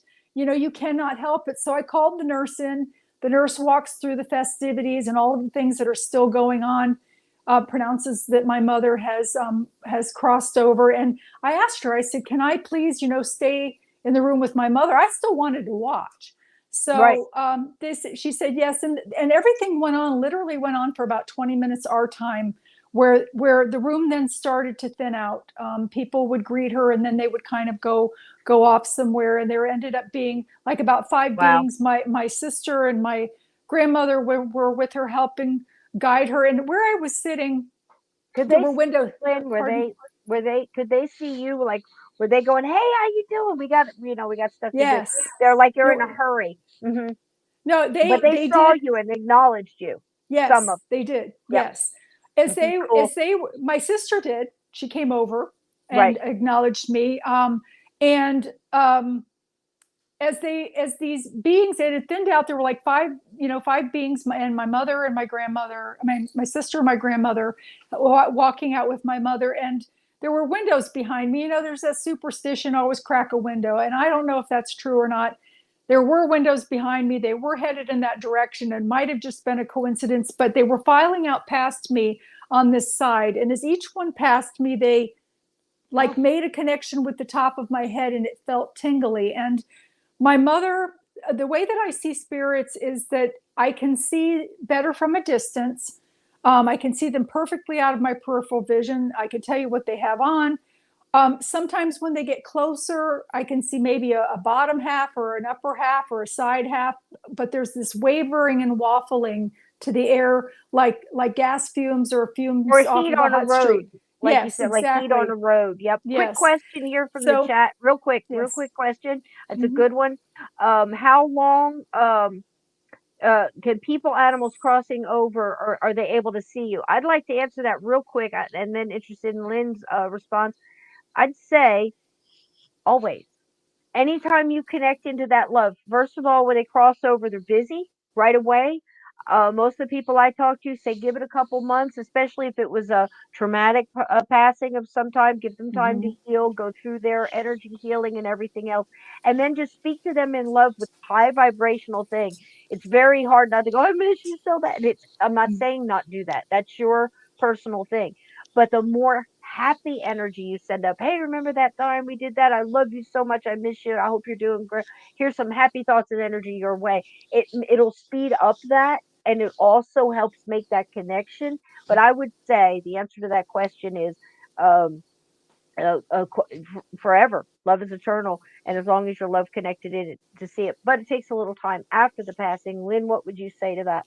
I agree. They keep all of their senses when they cross over. So yes, they can see you, they can hear you. Um, just like what they're standing next to you, that never changes. I agree with Cisco that sometimes it takes a while for them to come forward. Sometimes they will come forward right away, but it depends on the person. Yes, Again, they now exactly. have that elevated energy, and anything that they come, they don't want to make you more depressed and more sad, type thing. So sometimes they wait a little bit, or they have more subtle ways to show you. And I will share that with you, with the pact that I had with my mom, how we did connect that. I just want to finish up real quick with my mom's passing. As they did file out, I recognized my mom because she had beautiful legs, and as she passed, she also leaned in forward. And then they went on, and I went ahead and left. But my mother and I, prior to her death, we had made a pact because she had like a year to check off her bucket list. I took her, she ate lasagna most every day, and this, Oh that, and the wow. other thing. So even Yeah. with cancer, I took her to visit her friends. But I asked her, I said, Mom, life is so stressful. And sometimes when you do come in spirit and visit, I really want to know for sure that you're there. And my mother had long hair like mine, and it was white, pearlescent white, very long, beautiful hair. I asked her, I said, would you please leave me one of your hairs? And so that Oh. was our agreement. So on the day of her funeral, I drew a bath, I put some bubbles in it. And when I came to get into the tub, lengthwise placed straight away on top of those bubbles was one of my mother's hairs. Oh, Now, wonderful. yes, to let me know Yeah, I that love she that. was, Love it. yeah, that she was there. Now there were, and I'm still finding her hairs today. I've moved multiple times. I've had different cars. I'm still finding. I found one the other day laying across the keyboard of my computer, just there. Yeah, I mean, there's no way it could have gotten there. But there was one time that was very, very profound for me. I had gone back to school to further my degree, and I had gone to the school bookstore. I purchased a 3-ring binder and some loose leaf papers that needed to go inside of it. I went straight from the bookstore into my car that she had never been in. I had a new car, and to the school straight to my desk. Now, I was not living in a house that she had ever been in. My car, she had never been in this car. And again, straight from the bookstore to my desk. When I got to school that particular day, there was this test in this class that was a beast. I didn't feel fully prepared for it completely. It was one thing that if I hadn't made a good grade on it, I would have been kicked out of this particular program. So unfortunately, I passed. But when I sat the 3-ring binder down on the desk to put the loose leaf papers in that third ring looped was one Wow. of my mother's white hairs. There it Now, is. Mm-hmm. I would fight God for my children. I don't know what parent would not. And Yep. I swear on my children's lives, you don't have to believe it, that hair was there. And even if it was a fluke thing, it was comforting to me. Right. But there is no way that hair could have gotten there. There's no And in she that did it middle. several times. It's almost Yes. like Mm-hmm. I would venture to say that she's probably done it other times too. Maybe you Oh, yeah, saw it. all the time. Oh yeah. Yeah. And you see, that's it. That's what I meant by that. You're creating that path. So think about it like you're walking in a um I don't want to say jungle, but you can say jungle if you want, or the woods or whatever. And you've got that Mm-hmm. well-worn path. I've got one out right out behind me. I mean, the ivy is almost knee high out. In Mm-hmm. I right in my backyard is a wetland preserve, and all the animals and everything are safe, Mm-hmm. and that's cool. But there's ducks, and I feed the ducks, so they come by. I feed everything, so the ducks come up, and it's a well-worn path. Okay, but ducks did it. Mm-hmm. So just imagine, it's not like people walk all the time. You go in the woods and you know where people have walked. You can see the path, or the old roads, the way people had to first cut a path. That's the same type of path I'm talking about when you're connecting with this love energy. First of all, it's there. Whether you want it to be or not, you're connected in love. Even Mm-hmm. if that person is passed and you weren't really speaking and things weren't great, that's usually the first things that are worked out if there's ever communication from the other side from those loved ones. And usually they're fine with it at this point. If they're like, stop worrying about it and tearing up your life, isn't that always like 95%? I would Yes. say. I don't know, Lynn, if you agree with that, but that's been my experience. There's a You know, lot of there's a forgiveness. Yeah. there really is. And if you're getting it differently, it's usually those that have not crossed over yet That's because right. they're still burdened with that earthly burden as well. And that's the Yes. quickest way to tell. Now, I'm not saying those that have not crossed and gone into a different kind of a dimension.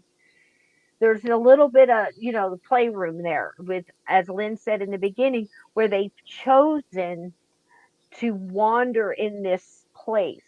Some don't even Mhm. cross over, but there's more than one dimension.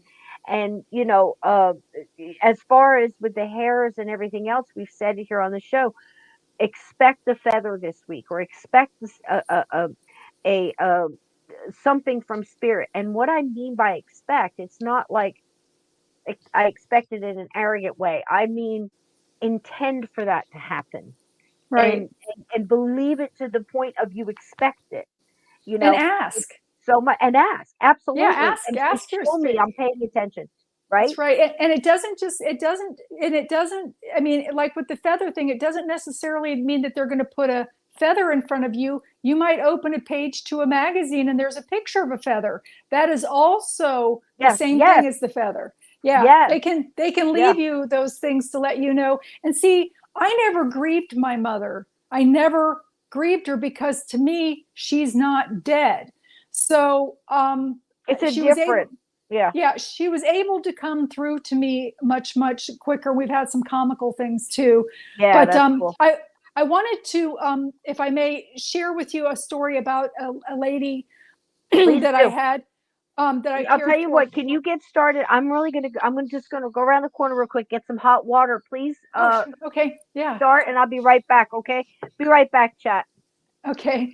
There was a lady that I cared for. Her name was Abigail, and she came to the facility that I was working in because her husband's health was declining. And there were the 3 levels of care. There was the independent, assisted, and skilled unit. I worked in the skilled unit. So Abigail, I call her Abigail in my book, beautiful lady. She ended up slipping and falling and fracturing her hip, and she ended up on my unit. And so we built a rapport. And I remember one day in particular, I came into her room and she was upset. And she said, Lynn, she said, do you think I'm crazy? And of course, I'm kind of teasing her a little bit. What do you mean by crazy? Because we had that rapport. But she said, no, no, no, like crazy, crazy. And I said, well, no, why would you, even say that? And she told me, she said, I see my parents. She said, and I know that my parents have been dead for over 20 years. She said, but it makes me happy when I see them. She said, and now they're going to start me on medication for hallucinations. She said, because they think that I'm hallucinating. And I told her, I said, this morning I heard and report that they're going to be discharging you tomorrow. I said, and as your advocate, you have the right to refuse. You don't have to take the medication. As long as you're of sound mind, you can refuse that medication. So she was pleased with that. And of course, then she was sent back to her apartment. But then about 6 months later, she showed back up on my unit. Her health was declining. And this time she was talking about, in addition to seeing her parents, she was talking about seeing a woman with a little girl. And the problem is that she kept taking treats from the dining room, cookies and things, back to her room to give to the little girl. And of course, this was creating a bug problem. So we had to prevent her from doing that. And so I worked the night shift, and there was this one day in particular that I volunteered for a friend of mine to cover her day shift. And I had waited for the patients to be taken back to their rooms. And I'm pushing my cart down the hallway to do my treatments. And I pass Abigail's room, and in my peripheral vision, just to describe where Abigail's sitting, she had this big picture window with an air conditioner underneath it. Like anybody that's not from the United States, it's like one of those American air conditioners underneath the window. And she had a recliner that was seated off to the side, and she was leaning forward with a piece of yellow wrapped butterscotch candy. Now, anybody else that had crossed her room would have thought that she was trying to feed the air conditioner. But there was a woman with a little girl standing right in front of Abigail that I saw. And I remember thinking, oh, yeah, wow, Abigail's got some visitors today. And I passed her room and I'm like, well, wait a minute. I don't remember those people signing in at the nurse's station. And legally, we have to have a head count for souls just in case there's an emergency and the fire department needs to know how many people to get out. And so I back up. And I knock on her door frame and she asks me to come in and I come in and there's nobody there. But I can see the waffling to the air because I'm like standing right next to where they were. And I could see these people so clearly before entering the room. The woman had long black hair, straight black hair, white peasant blouse on, long denim skirt. The little girl again had that black, beautiful hair, but with bangs, a little light colored dress with a pinafore and Mary Jane shoes, very cute little girl. So when I knocked on the door to walk in, there was no way. I mean, I just had moved forward 3 steps from her door before I stepped back to go into her room. So there was no way for anybody to exit. Saw the waffling in the air. And Abigail says to me, she says, oh, I want you to meet my friends. Isn't the little girl beautiful? And I said, yes, she is. And Abigail sits up and her eyes get kind of, squinty. And she says, can you see them? And I said, yes. And she said, don't tell anybody. They'll put you on medication and they'll put you on medication. Yeah, they'll put you on medication and think you're nuts. Well, here this woman had, she was on all of this medication for hallucinations at this point, and she had the wherewithal that regardless of the fact that she was on all of this medication, she was still seeing spirits because they weren't hallucinations. So, and with that being said, her health did decline. About a month later, I came in to see her. She was rallying at that point, and I came in, I patted her arm, and I said, Miss Abigail, it's Lynn. I'm here to check your blood pressure. And her eyes kind of pop open, and she says, I'm so glad I get to see you one more time. And she said, my parents are coming for me tomorrow, and they're going to take me home. And I'm like, I just told her, I said to her, I said, you precious lady, I said, you have a wonderful trip home with your parents. Thank you for letting me be part of your healthcare team. And she says, I want to tell you something.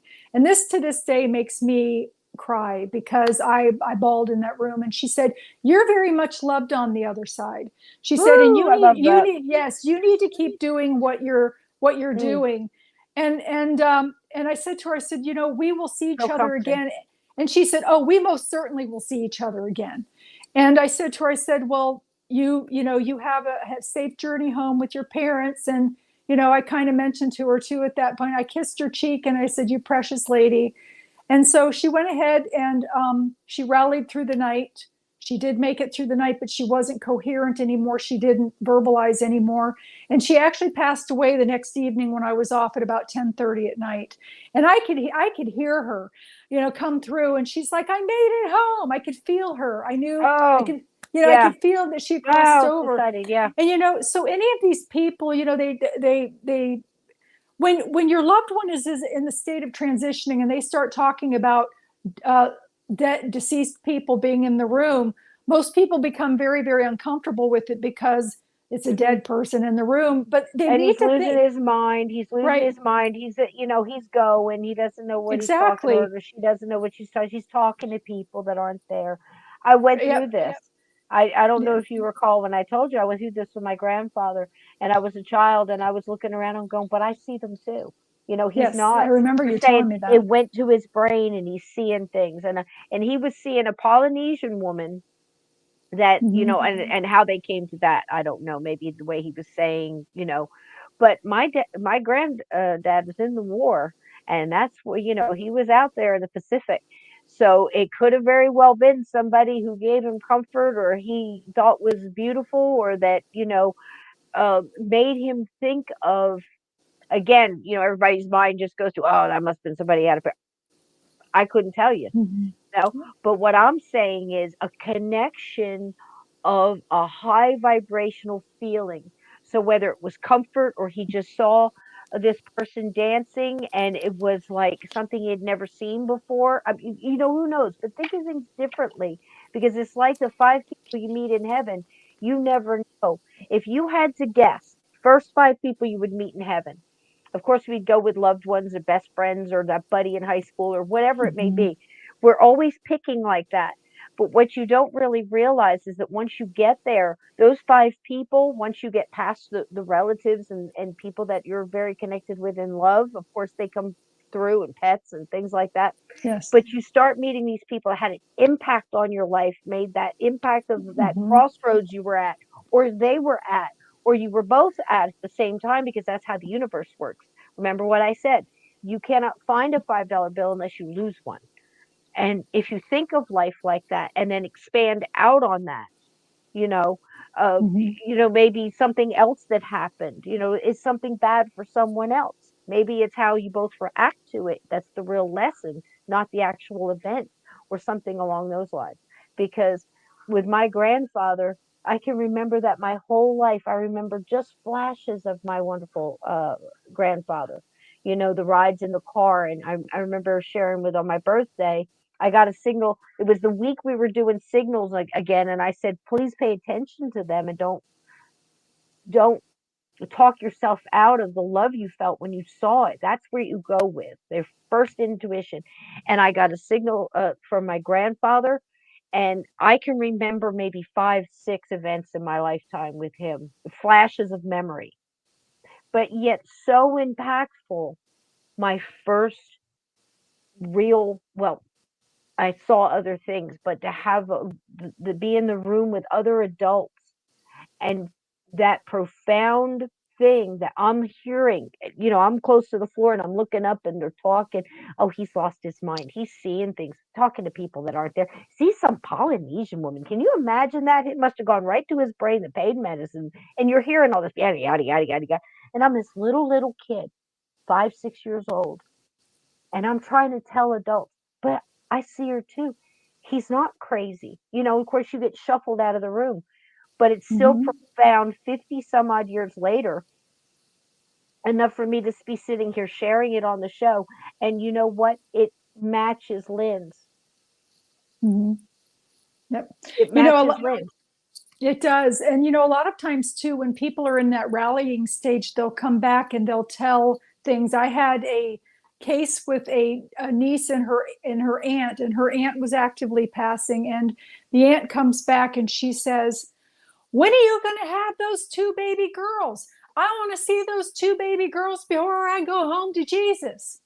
And Mhm. I'm standing in the room listening to this conversation, and the niece says, Aunt Emma, I've been trying for 25 years to have children. I'm in menopause. I have not been able to have children. It's a nice thought. And she says, no, you're holding one of these babies in each one of your arms, and they look just like you. And she described them. She described them as having blonde, like white ringlet, little light colored ringlet type hair, chocolate brown eyes, and dimples. And that's kind of what the niece looked like. So, and she came back again and she said, well, I don't know. And while this woman was rallying, she even came back at another point and said, where are those babies? I want to see those babies. Where's, her niece's babies? Well, she ended up passing away. Her niece um, started to feel sick. She went to the doctor. She thought she was suffering from symptoms of mono because she was so tired.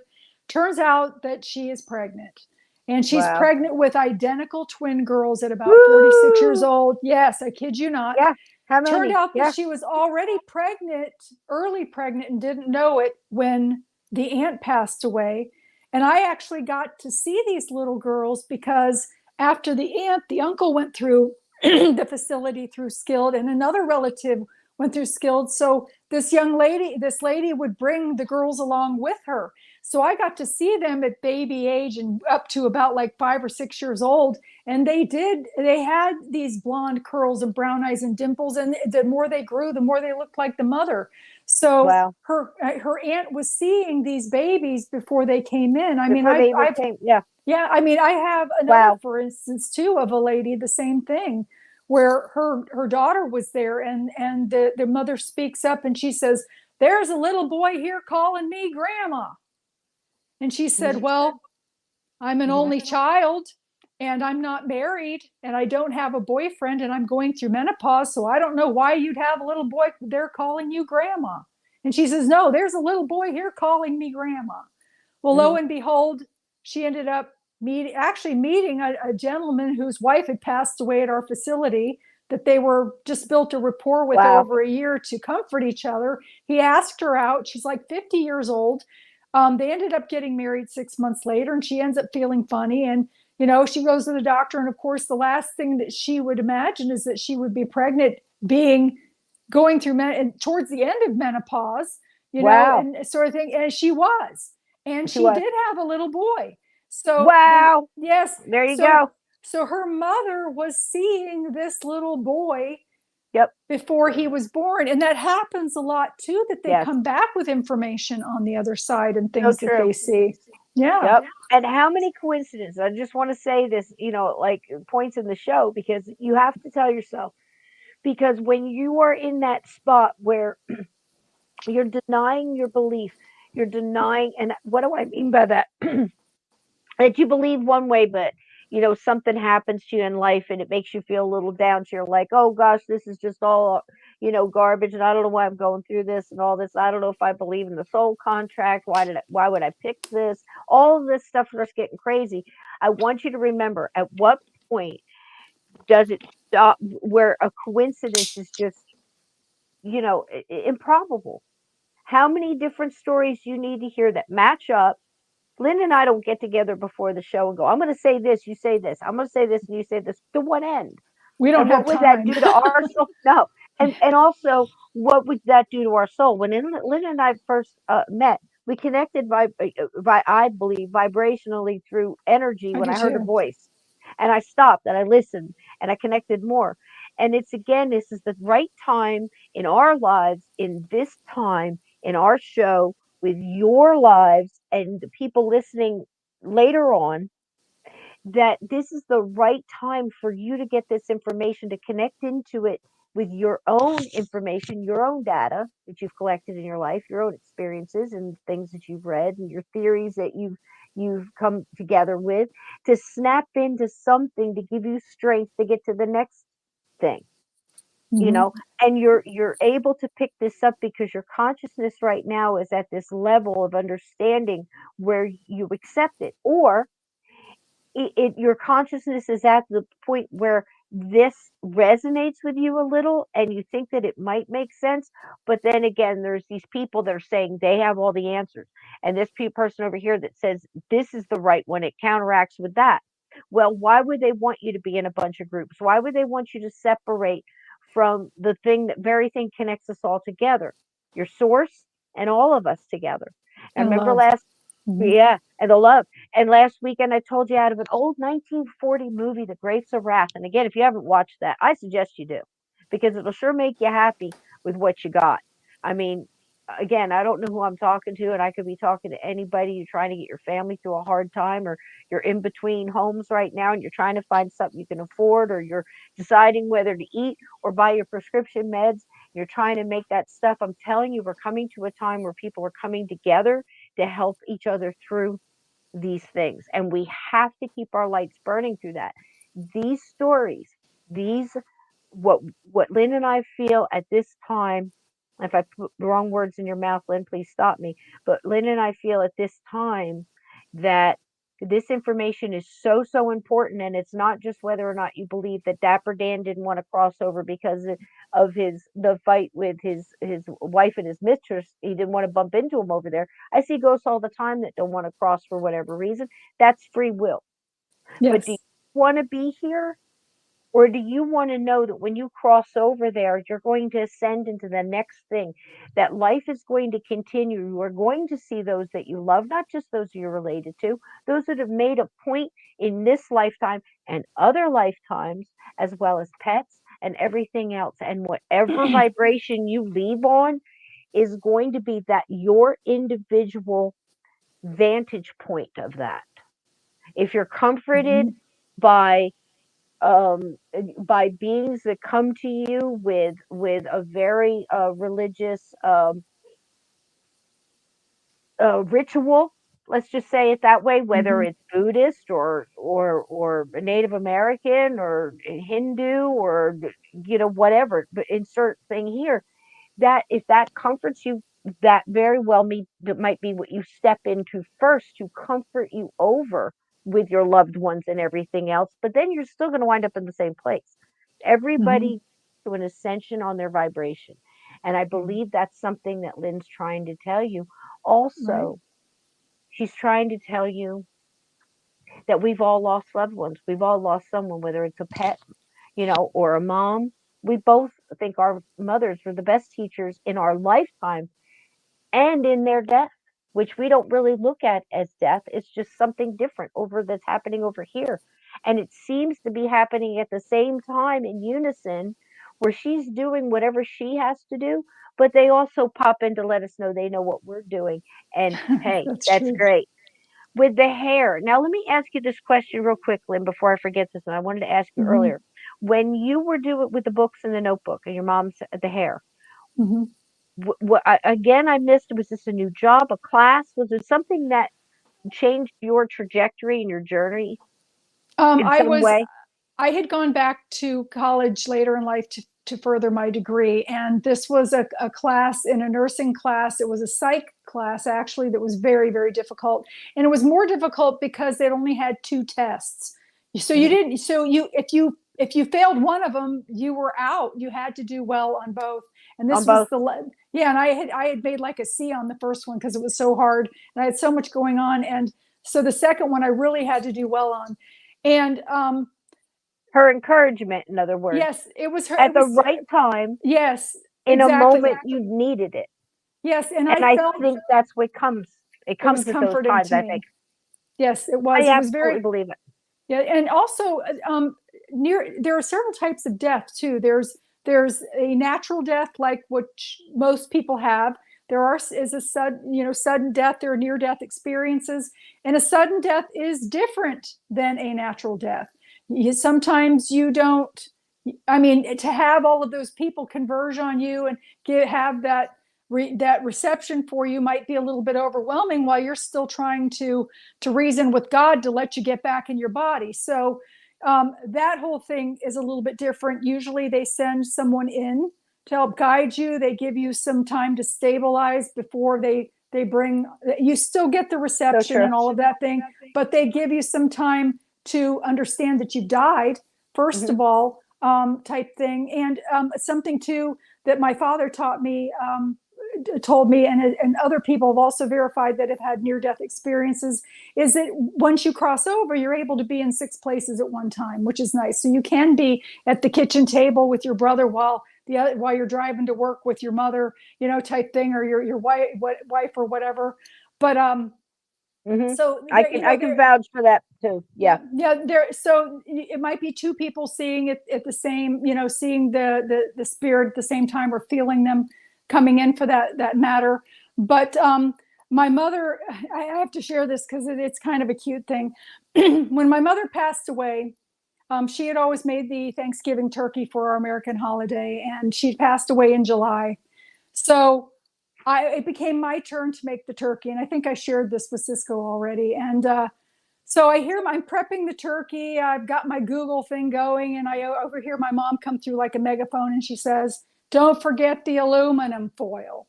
Well, I'm like, no, I don't want the aluminum foil. I want one of those brown turkeys like the one they have on TV. Well, I learned really quick that without the aluminum foil, that my breast burnt and my legs were raw, and we ended up having hamburgers that day, and I had to Gosh. apologize to her. But That sounds like also a bad Saturday night there, Lynn. yeah, I had to there say was something because I know y'all chat would. I'm sorry. That's funny. That's okay. So there was another time though that I was actually reaching out to her and I said to her, I said, Mom, don't you ever miss the taste of potato salad or those barbecued ribs and those brownies that you used to make? And she came through just like a megaphone and she said, well, here we don't eat. And I'm like, well, yeah, of course not. And she said, but we do everything by thought. She said, if we want to go someplace, we think about it and we just go. If we want to be with someone, wherever they're at, we think about them and we're instantaneously Connection. there. And she said, and if we want to enjoy something that we've left behind on an earthly plane or some other plane in a different solar system, she said, all that we have to do is think about it, and the sensation comes to us like the potato salad, the sensation of eating and the flavor of that potato salad comes to them as if they are eating it. And I thought, well, isn't that a wonderful thing? You can eat as much as you want and not have the calories. But these are some of the things that she shared. She did talk about the life review that everybody goes through. God does not judge you. You judge yourself. And really this is important. It's a key thing because it's easy for somebody to point their finger and say you were naughty, and of course you're negotiating in your mind and not really taking it. But if you've got to judge yourself and be put in other people's shoes and feel what you did, it is more effective. It is so effective. Yeah, it is. It's much more effective. And she talked about too that there's this beautiful building with like a hallway, and there are cubbies on both sides, and when you walk in it, that sometimes some of the cubbies are opened and some of them are still kind of, there's like a cloth or a veil over them. And I said that those are missed opportunities, the ones that are uncovered. Oh, wow. So you go through and you can see the opportunities that you took and the opportunities that you missed. And she's told me about a lot of other things. So I hope that, that people read the book and they enjoy it. It does talk about suicide.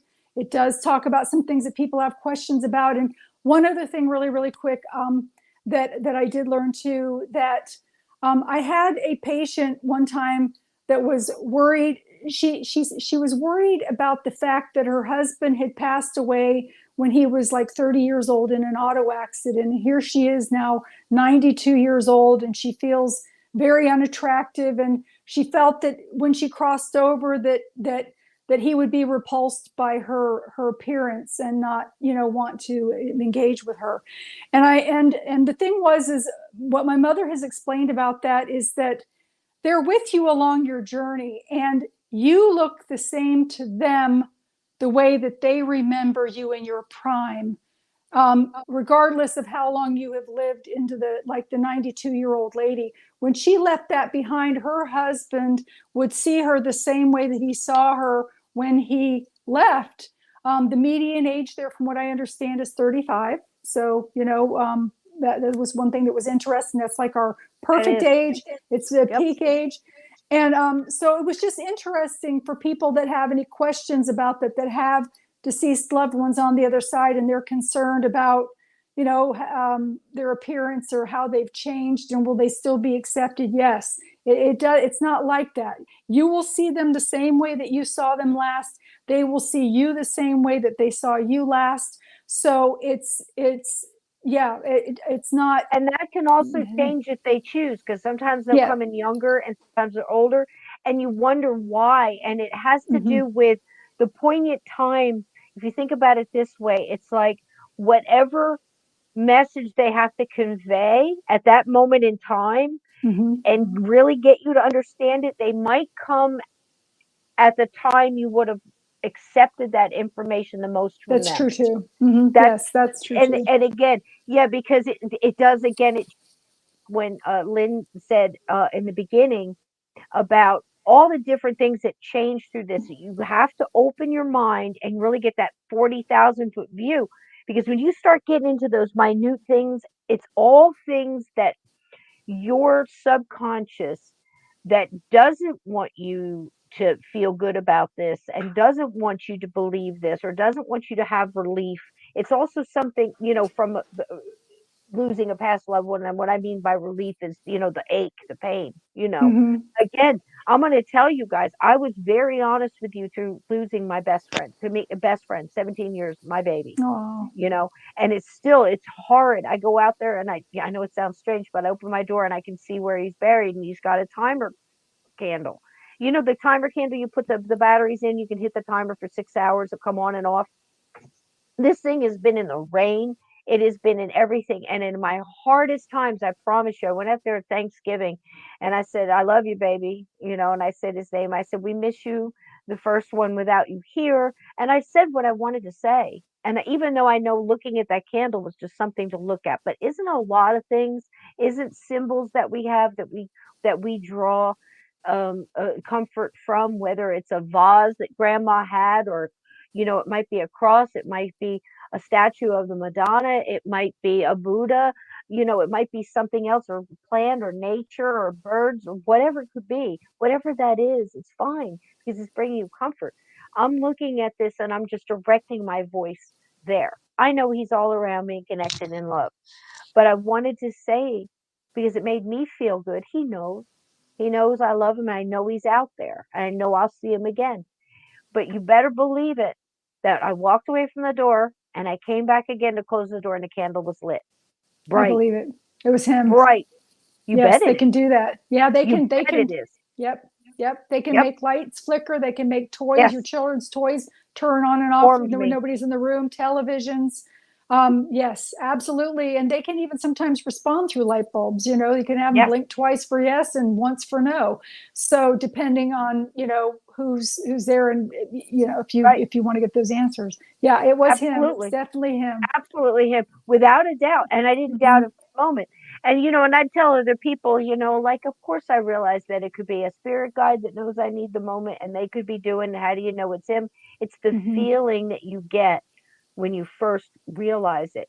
That warmth, does it remind Hmm. you of that person? Or the Then smell. Yeah. yes, or the smell, or any of Hmm. these. And Lynn has just barely scratched the surface tonight. And I wanted her to get as many of these stories out. And of course, I probably could have shut up for 45 minutes. But Lynn and I are going to visit like that, because within those things, with our energy working together, with the support and energy of the chat, who genuinely cares about each other, even though you're in Scotland, you're in South Africa, you're in, you know, Boise, Idaho, you're in Maine, you're in, you know, all around in Canada. And do you see what I mean? And it's Hmm. not unlike the spirit world. They're so spread out and all over, yet they're right here. Yes, And that's true. and Lynn is going to be here. I want to talk to Lynn about what her availability is. I'm really considering a lot of things on this show to bring a little bit more of this, with all the darkness in the world. You know, this is why we fought trying not to go so dark on some of the other things, even though we may be talking about true crime and everything else. Listen, I've been listening to axe murders nonstop all week, and I've had to try very hard to keep my vibration above that. But I'm willing to do the research if there's something we can learn from this and apply it to what we're going through today, to help us discern, to help us, you know, learn, maybe to help somebody that, to prevent somebody else from going through it, Hmm. or for us to go through it. All this is very important. I'm talking to authors and trying to get them in here. And I assure them that our chat and our everything is just comfy, cozy, and we're very respectful of our guests and our chat. And most importantly, the listeners. This show is for the listeners who need a lift, you know, and trying to help everybody else. And I'm trying to be honest about things I go through and how I even have to stop myself and say, take your own advice. You have to not go down that road because bad things are going to happen. Just ease through it. Love everybody through it, you know. And you guys, that for me, I do it for, you know, Lynn when we talk. So Lynn's going to be on here more. We want to get her, you know, she's a wonderful um, guest with so much knowledge. And I feel like once a month, we're just not even able to tap into it. But we don't want to overpower you either and take up a lot of your time. Oh, So, I would love it. I would love it. you know, because I I feel like volunteer. we are wonderful. So glad to hear it. But because it's also something I want to put out into the world. This show is about the light and trying to reconnect into each other's light and to try to hopefully leave our lights brighter when we leave than when we came in. Yes. Even if some of us has to give a little of that to somebody else who needs a little more, help somebody over a hard time that they're going through. But at all times, we also have to respect the episode and the subject. And the reason being is because we're putting this out into the universe for the universe to use it, like that lost $5 bill. It's Yes. got to get to the person that's grieving. It's got to get to the person that's worried about what's going on. It's got to get to the person that's trying to sort things out, whatever the subject may Mhm. be. That's what I'm doing. I'm putting it out there so that person can turn on whatever and they happen to hear it. Their spirit guides can use it to get them through something. It's very important and has nothing It to do with is. me. It has to do with the Well, listeners first, without as far you, as I'm concerned.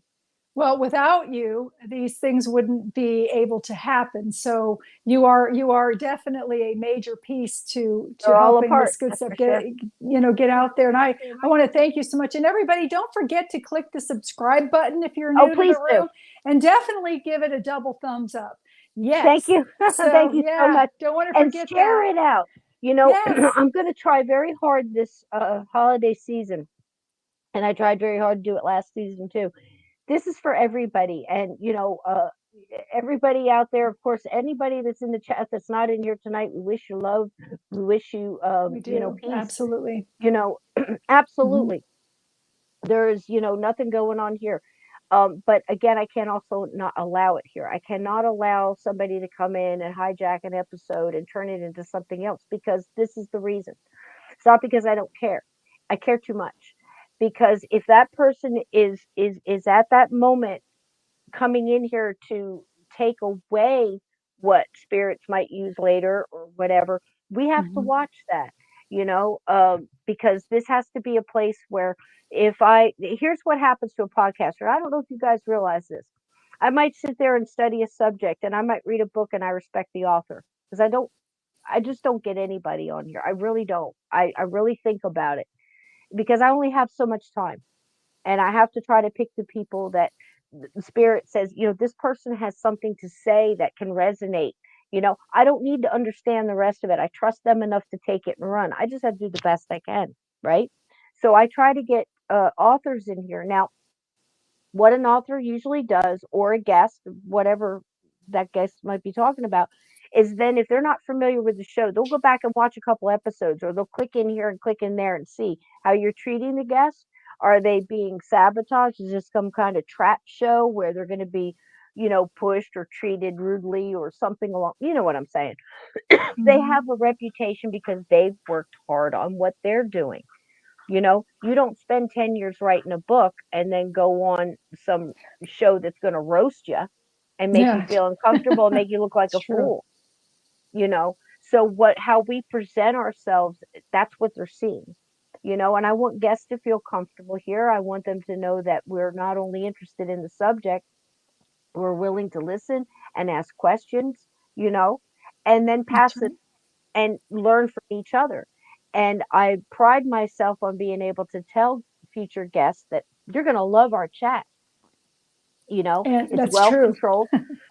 Yeah, didn't I say that to you? I said Yes, it's you well did. controlled. We try, we accept other opinions and we respect other people's thoughts and and the different questions and things like that, of course, because that's how we learn from each other. There's many It's times true. I've been wrong on this show and I said, somebody corrected me. I went, you know what, you're right. I'm going to look into that. Or, you know what, I was wrong. You're absolutely right. That is correct. Because we're learning from each other. Nobody's trying to be better than Mhm. anybody here. That's true. But this show has to be respected. The future guests have to be respected.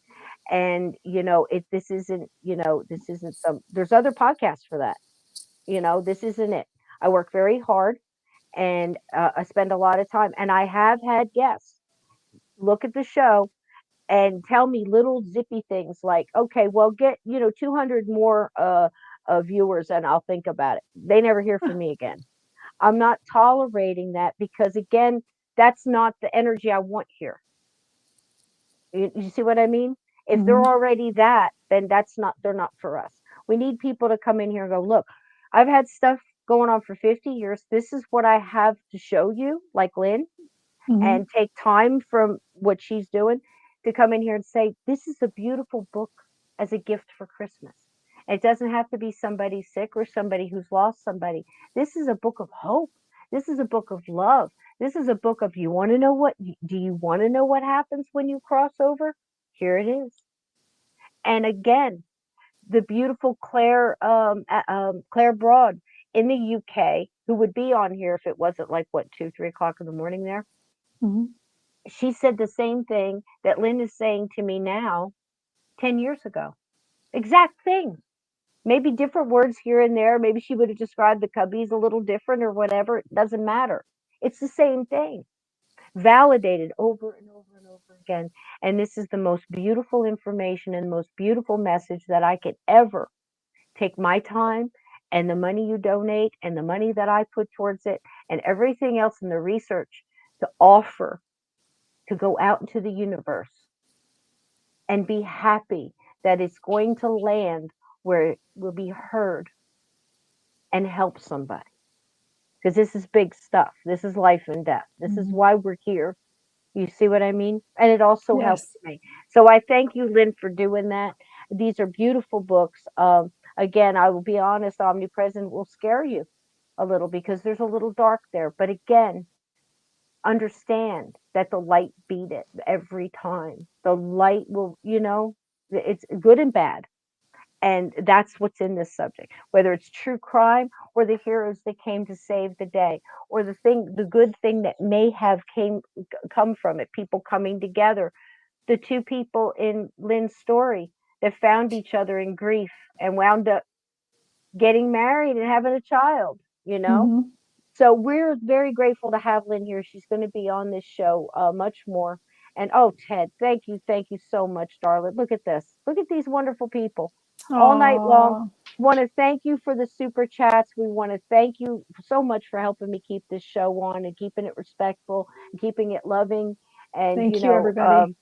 and keeping the chat. I love you, Ted. Look at this beautiful face here in his icon. It's this beautiful fur baby here. Oh my gosh. Oh, German beautiful. Shepherd. Yeah, So looks German like it. Shepherd, And the beautiful, fuzzy beautiful. kind. The fuzzy kind with the thick, Yes. real thick hair, like you just get in there and just And teddy the bear hug mane. them. Yeah. Oh my Yes. God, beautiful. They're And you guys gorgeous. saw my beautiful babies in there. And what I wanted to say about that, and again, Lynn's going to come up. We're going to come up with some great Christmas shows. I know your leg's going to be killing you, so I want to let you go. But I wish we could stay another hour. Yeah. Um, yeah, I had to be honest. And when Dickens passed, and this is so important for tonight's show, I knew that it was such a huge hole, like a truck that ran through me. I felt not empty, but it was a hole. It was different. It was different. It's like he took part of me with him.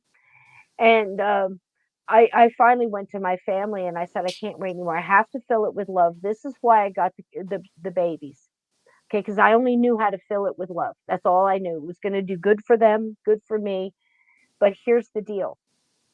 It was one of the most unselfish things I ever did because I felt that it would relieve a little bit of the ache and the pain, and I would be able to feel that love again, and it would release Dickens because I knew I was holding him here with my grief. It's like almost like a weight, and also because they worry so much about us. An animal worries more about us than they worry about themselves, and I That's know true. this. So don't think I don't take my own advice. Don't think that I just sit here and spew this out. Lynn is speaking truth. She's speaking from her heart. And I'm telling you that this is school. We're here to try to learn how to treat each other better, raise our vibrations, and when we cross over, we do not do it alone. And I hope you take that message with you tonight. Lynn, what would Yes. you like to say? I would like to say that my book was released today in ebook. Yay! Yay! And I'm not going to Yay! be Let's put that selling. back up. I'm not going to be selling through Amazon, so it can only be purchased off of my website. There it And is right I here. also, yeah, I also recommend anybody that is outside of the country to purchase the ebook only because the shipping has gotten so expensive. Oh, yes. To Yes. like New Zealand, it's like $48, and to England, it's not much less than that. So You don't have to pay shipping for it if you get the ebook, and I've set it up in a nice way so that it will roll page on top of page. So you can be able to read it Can't on your wait. computer, your I can't wait to phone, read it. any of those things. But it is available right now. It will be coming out in paperback, but I've got to sell some ebooks first in order to be able to Help get her out, folks. the paperbacks going. Is there a You know, way in, like, if somebody wanted to purchase that? I know on Kindle you can always purchase a book and send it to somebody. Do you have any knowledge of that where somebody could get that I as a gift for Christmas for someone? I currently have Omnipresent on Kindle, and that's where Amazon stole my book. Uh-oh. Oh, So so I could very well download this book to Amazon, but they're going to steal it again. So well, and I if they get it from you and gave you a different email, could you email to that person instead? I don't oh know how you yes, deliver it. yes, So, yes, it could yes, be given as a gift if they say, I would like yes, to have this sent to this email with this gift name or something. We could work something right. like that out because I think it would be a great gift to give. It You would, and know, there's like a memo area, and also when I'm flagged that you've made that purchase, you can also then email me and get a note. Because usually, like for instance, in the case of books, before I send them out, I contact you. I let you know that I've received your order. Do you want the book autographed? Who do you want me to make the signature out to? You know, because like sometimes they do want to give it as a gift, so I don't want to make it out to them, and then very they cool. can't give it to somebody. So I make sure that it's customized before it's signed. And with that, it can be sent. Um, let's see, I'm trying to think, because right now it would download to their email, and then they could forward it from their email to the person As a gift receiving to the the gift. person. There you Right. go. Yeah. And And please, usually if it's PDF or Kindle, it'll just pick it up and you read it just like that. So and it's really simple.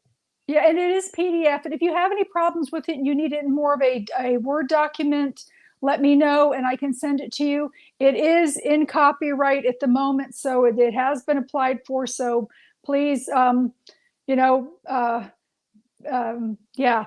I've had a lot of people that have extensively shared the book out. I don't, I mean, if you're going to share it Please within don't your do that. family, that's fine, but right now I'm going to be honest, I'm doing DoorDash. That's how I'm paying, and I can't even do Yeah. that right now with this cast on. So I'm, yeah, I don't want to get the Heart. vaccine. And so I'm not working as a nurse or a social worker kind of thing, because everywhere I go, they want you to be vaccinated, and I will not get that I vaccine. don't So blame you. when that changes, then I'll go back, to work as that. But in the meantime, I am doing DoorDash. So, and again, it's not So about the many money. people. Yeah, so many people. Yeah, please get, because again, we want the authors to get, there's so much stuff going on right now, so many scams and so many things.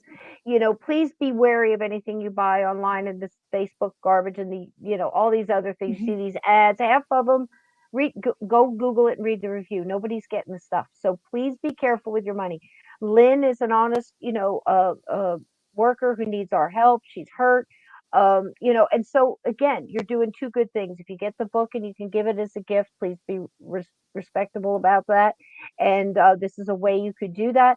Or you get Omnipresent and the other book of what happened next, and you Mhm. can do that and help her out. Also, you can help her out by sharing this out and say, hey, look, there's this wonderful lady. She's an author, she's a medium, she's been through some things, and she's got a lot to tell us about some of the mysteries out there. And again, you don't have to take our word for it.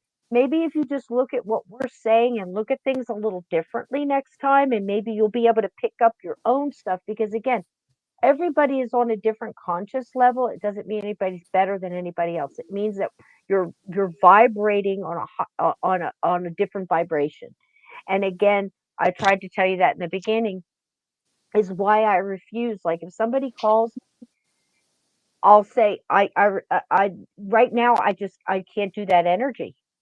Because if I take that, it's going to take me down so low, so fast. And I know that. So I don't allow it. Try that. Try that with the people you work with or the people that you're fighting with, to try to, explain the things that's going on. Sometimes you just got to plant the seed of information and walk away. because it's not your time, it's theirs, and it's their consciousness, not yours. And some people, you know, you can't drag them. You know, they have to see for themselves. So think about that. Lynn and I are going to get together, powwow, see if we get her on the show more, or maybe add another night that works for everybody. We can do that. But I really want to reach out this holiday season to try to help each other through a lot of the things that are going on. And I'm always going to be putting up the nostalgic and the things that make me I smile, love make my that. heart warm, and the music. And I think it really does hit all of the senses. It Um, does. your visuals and your, you know, everything. You know, if I could get Hmm. smell-o-vision here and baked apple pie and stuff like that, I would too. I'm Oh, trying it does everything I have. can think of. Oh, do we have Well, a it sense? does. Well, because when you see these things, you can. I mean, I don't know Yeah, about almost anybody like you else, can but smell it. I Yeah, can smell the pine. I can smell the.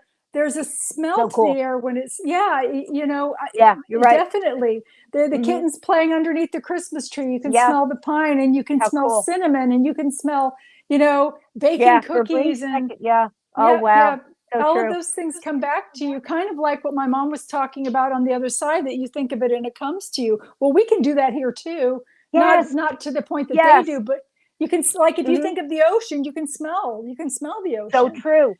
And Yeah. you know, maybe exercise that this week. See if you can like put yourself, maybe we can work that into the meditation thing too, is just trying to, instead of just trying to think of something, try to smell it too, like an apple Hmm. pie or whatever that may be. You know, it's such a powerful thing, you know. So, honey, this has been delightful, you know, Oh, from the word thank get, you. and I look forward to it all day long. And I know we kind of just skimmed a little bit in the book because I wanted to give you guys a chance if you wanted to go ahead and get the ebook and read it for yourself, and you know, treat yourself.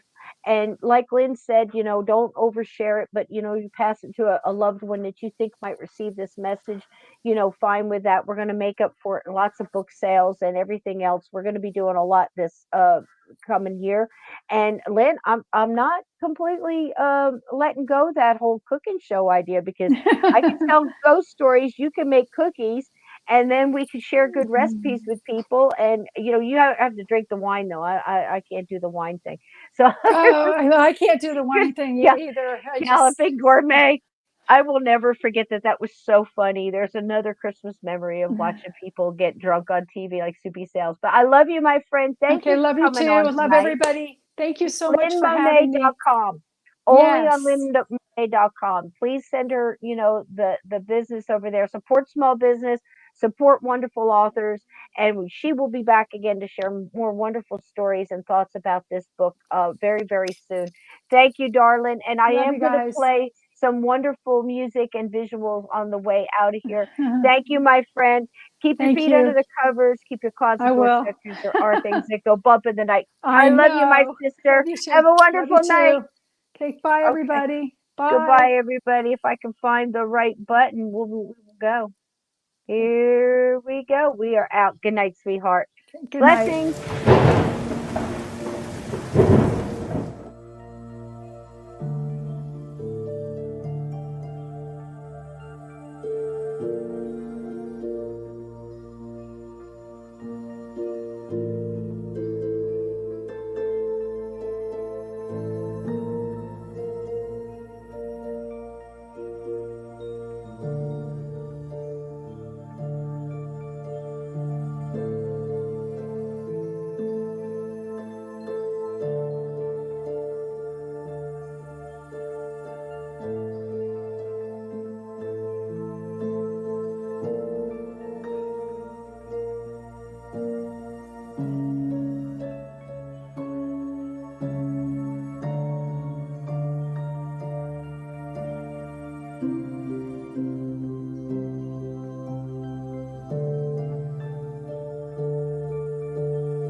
Bye.